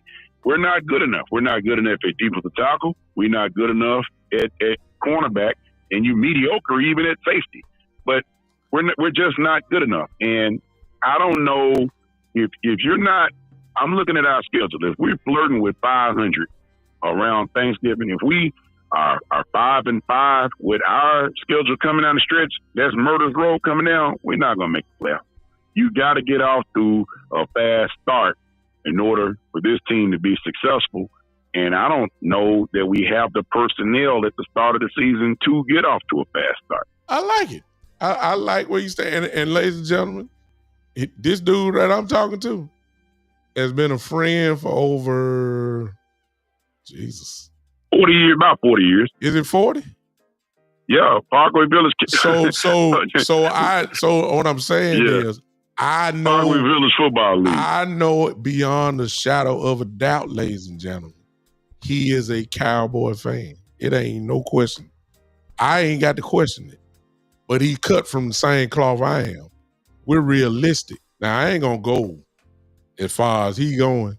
Now, Jerry trying me now. I understand. You say that I'm a fan, but Jerry's trying me. Yeah. He's trying. Yeah, I think Jerry done tried all of us, but I know you, and the way you sound, you almost sound like a pure hater. But I know you a Cowboy fan. That's why I ain't gonna say nothing. And ladies and gentlemen, be honest, because some of y'all don't like what he's saying, but a lot of what he's saying is some of the same thing y'all done said. Y'all just didn't put it in the chat. You understand? Y'all said the same thing. Y'all know this cornerback room is thin. He telling the truth on that. And if you can't stop the run or the pass, I think in order to win on defense, you got to have something to hang your hat on. If you weak at corner, you're going to struggle to stop the pass. And if you weak at defensive tackle, which we've been for years, you're going to struggle to stop the run. So, I mean, let's think about it. If you can't stop the run or you can't stop the pass, then it's hard to be a good. That's like saying, man, we good on defense at everything except for stopping the run and the pass. Well, then what else is there? Well, check it out. What you're saying is we can have the number 3 offense in the league and score 28 to 29, but your defense giving up 31. That's what you're saying. you might get scored 20. Right, so, you might get scored 28, but you might give up 31. That's really what you're saying. Well, there is a model out there right now that we see. I believe the Bengals have missed the playoffs 3 consecutive years, despite having one of the top 3 quarterbacks and have had a top 5 offense in the league. The Bengals hadn't won every year. Every year. You see what I'm saying? Yeah. And I think that this year we may very well be looking at like a monster, but they can't get. Yeah. They don't have nothing. It's like having peanut butter and no jelly, Kool-Aid, no sugar. You gotta be balanced and you gotta play complementary football. And the problem that you're gonna run into is that if we can't stop anybody, that's gonna make the defense be on the field even longer because we're gonna have to always throw the ball, which is gonna make the defense be out there even more. You gotta be able to run the ball. And I do think we'll be able to run the ball. I do think we'll be able to run the ball. But you gotta be able to stop some people. You have to. Or the pass rush don't matter. Ladies and gentlemen, I appreciate you, Marlon. Thank you, man. And I love the real Thank you, talk. Bishop. I appreciate you. All right, bro. Bye. Yeah. Well, that was my buddy Marlon Haynes. Cowboy extraordinaire. He is a fan. So I don't care what y'all say. I know him. He is a fan. That's real talk there, y'all. I ain't gonna argue with it. Some of the stuff I don't quite agree with, but a lot of it, that's how we talk. And I just didn't give the real pushback like I usually do because I'm trying to stay professional. But a lot of stuff what he said, the things that we've all said, that's the truth.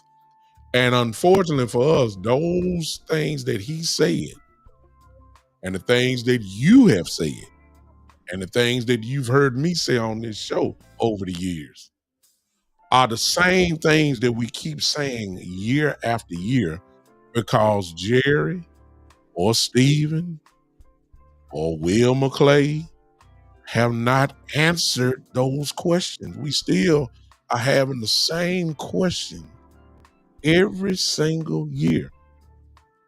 Y'all don't believe me? Here's the main one. Can we stop the run? How many years have we had? How many years we've been saying that? By now, something should have happened. Whether it's draft or free agency or something. We shouldn't be having these same questions at this point. Not with all the money they spending. That CD, you about to pay Parsons, perhaps, or whatever the case may be. Some of this stuff should have been figured out. Some of this stuff, and you got to pay some more money because Tyler Smith coming up. Bland is coming up. I mean, look, some of this stuff we shouldn't be asking these same questions. Now, I'm closing because I've been on here too long today. But I appreciate all of you guys. Y'all hit that like button, y'all. Y'all hit that like button. But what Robert just said, I got it highlighted. So this is what I'm going to close with. If you've been with my show, you've heard me say this a million times, and now I'm hearing other people say it now, that it's all on the players now. They are going to have to win in spite of Jerry, what he says, what he does. They're going to have to win in spite of the shortcomings, possible shortcomings of Brian Schottenheimer. Bad clock management, if that's in them. We had to do this with McCarthy. If he should have went for it on 4th down. He punted the ball. or he should have ran it on this play. He should have passed it on this play. He should have. Why are we doing this? Why he ran shotgun all the time? Why don't he line up with 2 tight ends and run? The talent level has to be so good, kind of like the 90s Cowboys. The talent level was so good in spite of Jerry and Jimmy.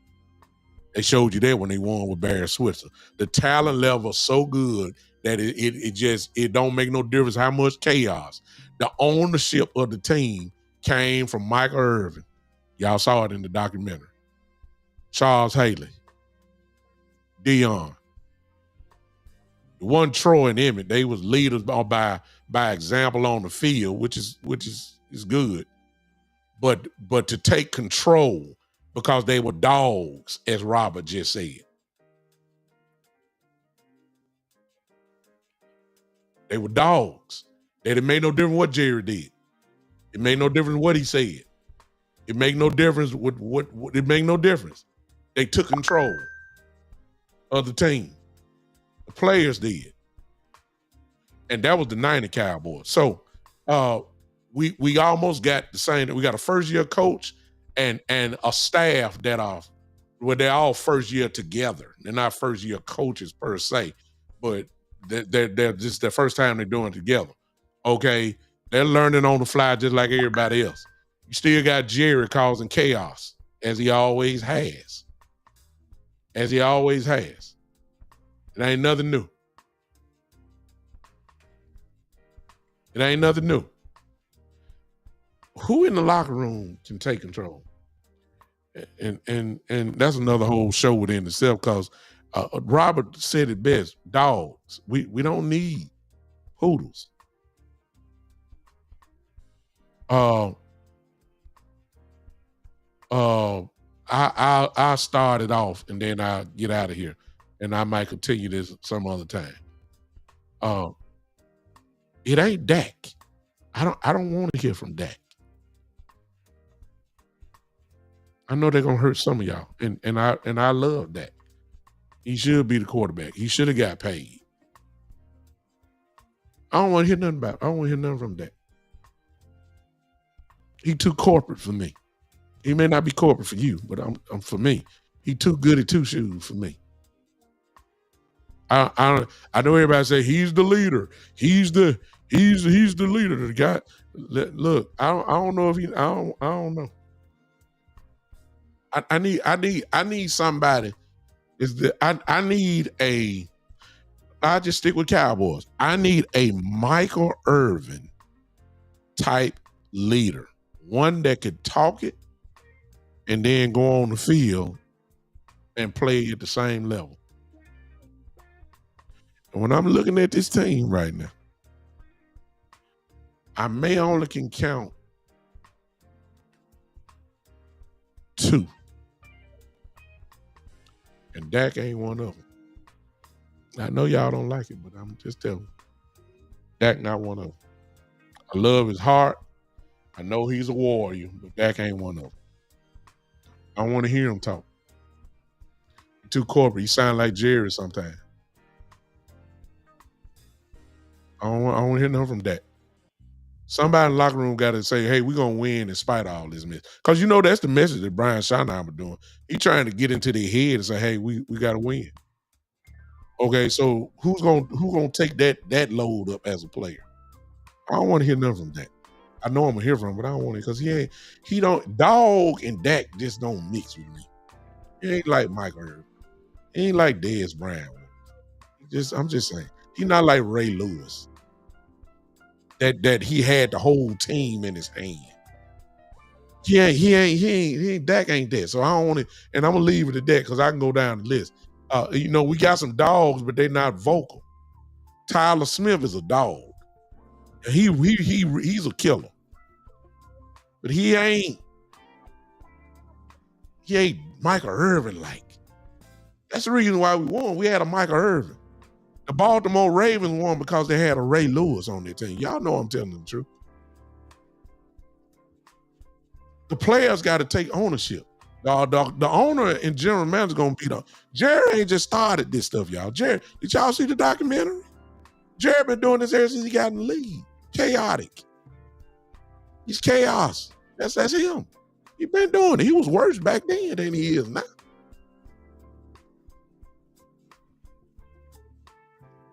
This ain't nothing new to Jerry.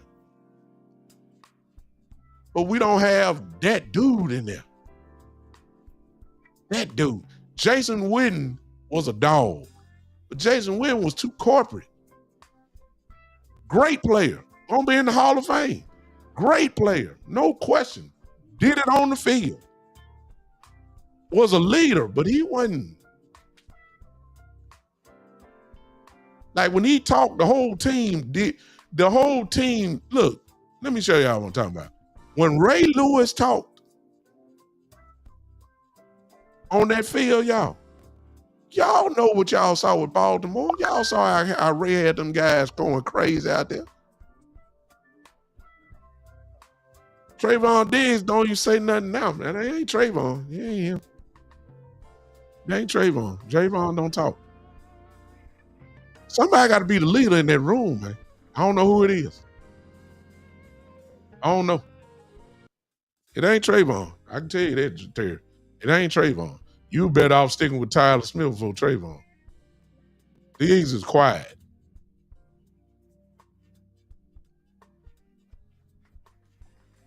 Yeah, man. I lost a lot of weight, Freddie J. Appreciate you, brother. It ain't Trayvon. I got pushed back on that one. It ain't Trayvon. Trayvon don't hardly talk. He's not a leader. He does it on the field. I give you that. He's a guy you can count on the field. But I'm talking about the emotional leader and dog and leader on the field at the same time. The guy. I don't know if we got that. See, that's the reason why we won back then. Jerry ain't changed. He was worse back then. And you can even say, and maybe it ain't all Michael Irvin. It was Jimmy Johnson too. It ain't no doubt about that. Jimmy Johnson had those guys ready. So now we're talking coaches. So can Brian Schottenheimer? We don't know yet. You probably say no right off the top because he ain't Jimmy, and I'm not saying he is Jimmy. I'm not saying that by no means. I'm saying, but that's the reason why we won. Because despite Jerry being Jerry, the football guys got it right on the field. And it translated. Jimmy Johnson's attitude translated to Mike Irvin. And Mike Irvin translated that to the team. There's no question about that.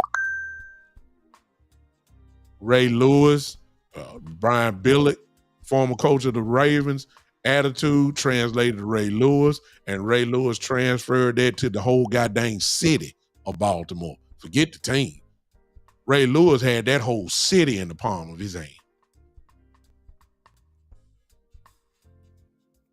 I agree with you, Kid Cow. Eric Williams was another. But I'm saying you had a lot of guys who looked like mirror images, emotional leaders, guys that took over the locker room and said, no matter what happened, we don't give a crap what they saying. Listen to me. We're going to win. I don't know if we got that. I don't know if we're strong enough. It is what it is. All right. But nevertheless, whether we read or not, guess what? September the 4th coming. Shit. Look, whether we read or not, September 4th coming. And it's coming quick. And all this yip, all this talk. Let me tell y'all, I give Schottenheimer a salute, but the honeymoon is over. The honeymoon is over now. And unfortunately, Schottenheimer's going to have to catch the bullets of Jerry Jones for what he didn't do in the offseason. Like, we're going to be saying this, why didn't we go get a defensive tackle? That ain't on Brian Schottenheimer. That's on Jerry. But Brian Schottenheimer going to have to answer for it. And perhaps may even lose his job. Because we ain't had no defensive tackles in years, and Jerry's still the general manager. Jerry's still in the building. He ain't going nowhere. Everybody know that. That's fine. Steven ain't going nowhere. It is what it is. Right? But the coaches are the ones that's gonna catch the bullets. If you didn't load the gun up for them, how are you blaming them? I digress. Hopefully the Cowboys just blow my mind away against Philly. And I ain't making no predictions. I think we're going to go up there and play pretty decent too, I may add. I ain't say win, and I didn't say lose either. I have to see, let me see the roster first. And then I could say, okay, I don't know if we're going to make it or not. I can't say it right now because I don't know who's going to get cut and who's going to make it. So once I see the roster, the final roster, then I'll say, okay, we in trouble. Or we might be all right. Until then, I ain't saying nothing about Philly yet. I just know the day coming. And ready or not, they're going to have to get their butt on that airplane. And they're going to have to get over there and buckle them chin straps up. And they're going to have to go do something. And the whole world going to be watching. And they better show up. That's the only thing I'm going to say. If we go up there and get beat 35-10, I'm going off. I'm just telling you now. I can promise you that. I'm going off. Y'all ain't gonna come watch me because if y'all looking for, we gonna be out. No. If I look at this stat book and it say the Cowboys only ran the ball 12 times in a game, they kind of missed that McCarthy was doing 12, 13 times a game, I'm going off. I can tell you that right now. Because you went against everything you preached. I'm going off. I can tell you that right now. Whoever on the roster, I can tell you that right now. If this defense come out there and get totally annihilated, embarrassed, they can't stop absolutely nothing, I'm going off. I ain't going off on Brian Schottenheimer. I'm going off on Jerry Jones. From the top. I'm going off on game one. Because you knew what it was from the beginning, and all you want to do is bet on it, look at it from because you're going against your guys in practice. But you knew that's when you went against the Rams. It should have woke you up in the scrimmage. When you saw how bad the Rams were making us look. It should have woke you up right there. Like, we're not that good. We may need to do something. I know, because see, we did it against our first team offense. Yeah, but you play them every day. Now you're going against people. Now you finna find out. That's all I'm gonna say. All right, I'm done. Okay. Appreciate all y'all hanging with me, man, for this long period of time. Thank y'all so much. Hope you guys have a great rest of your weekend. Turn on those live notifications. When I come on, you'll be able to get some more of this.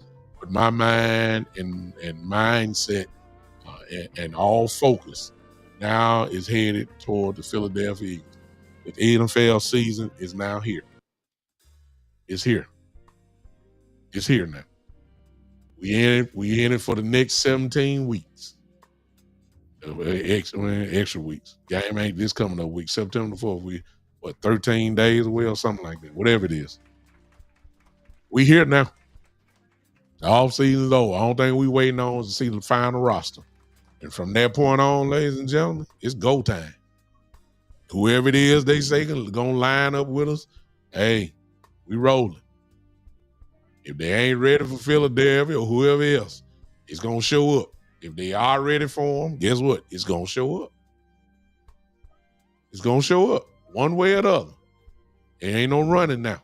There's no hiding. The season is here. Another year. New coaching staff. Nice addition to the offense. Hey, let's go. We here now. I'm out. Appreciate y'all. It's here, man. Football is here. Woo. I'm happy. DC for life. Go Cowboys. This has been the one and only, the Big Time Show.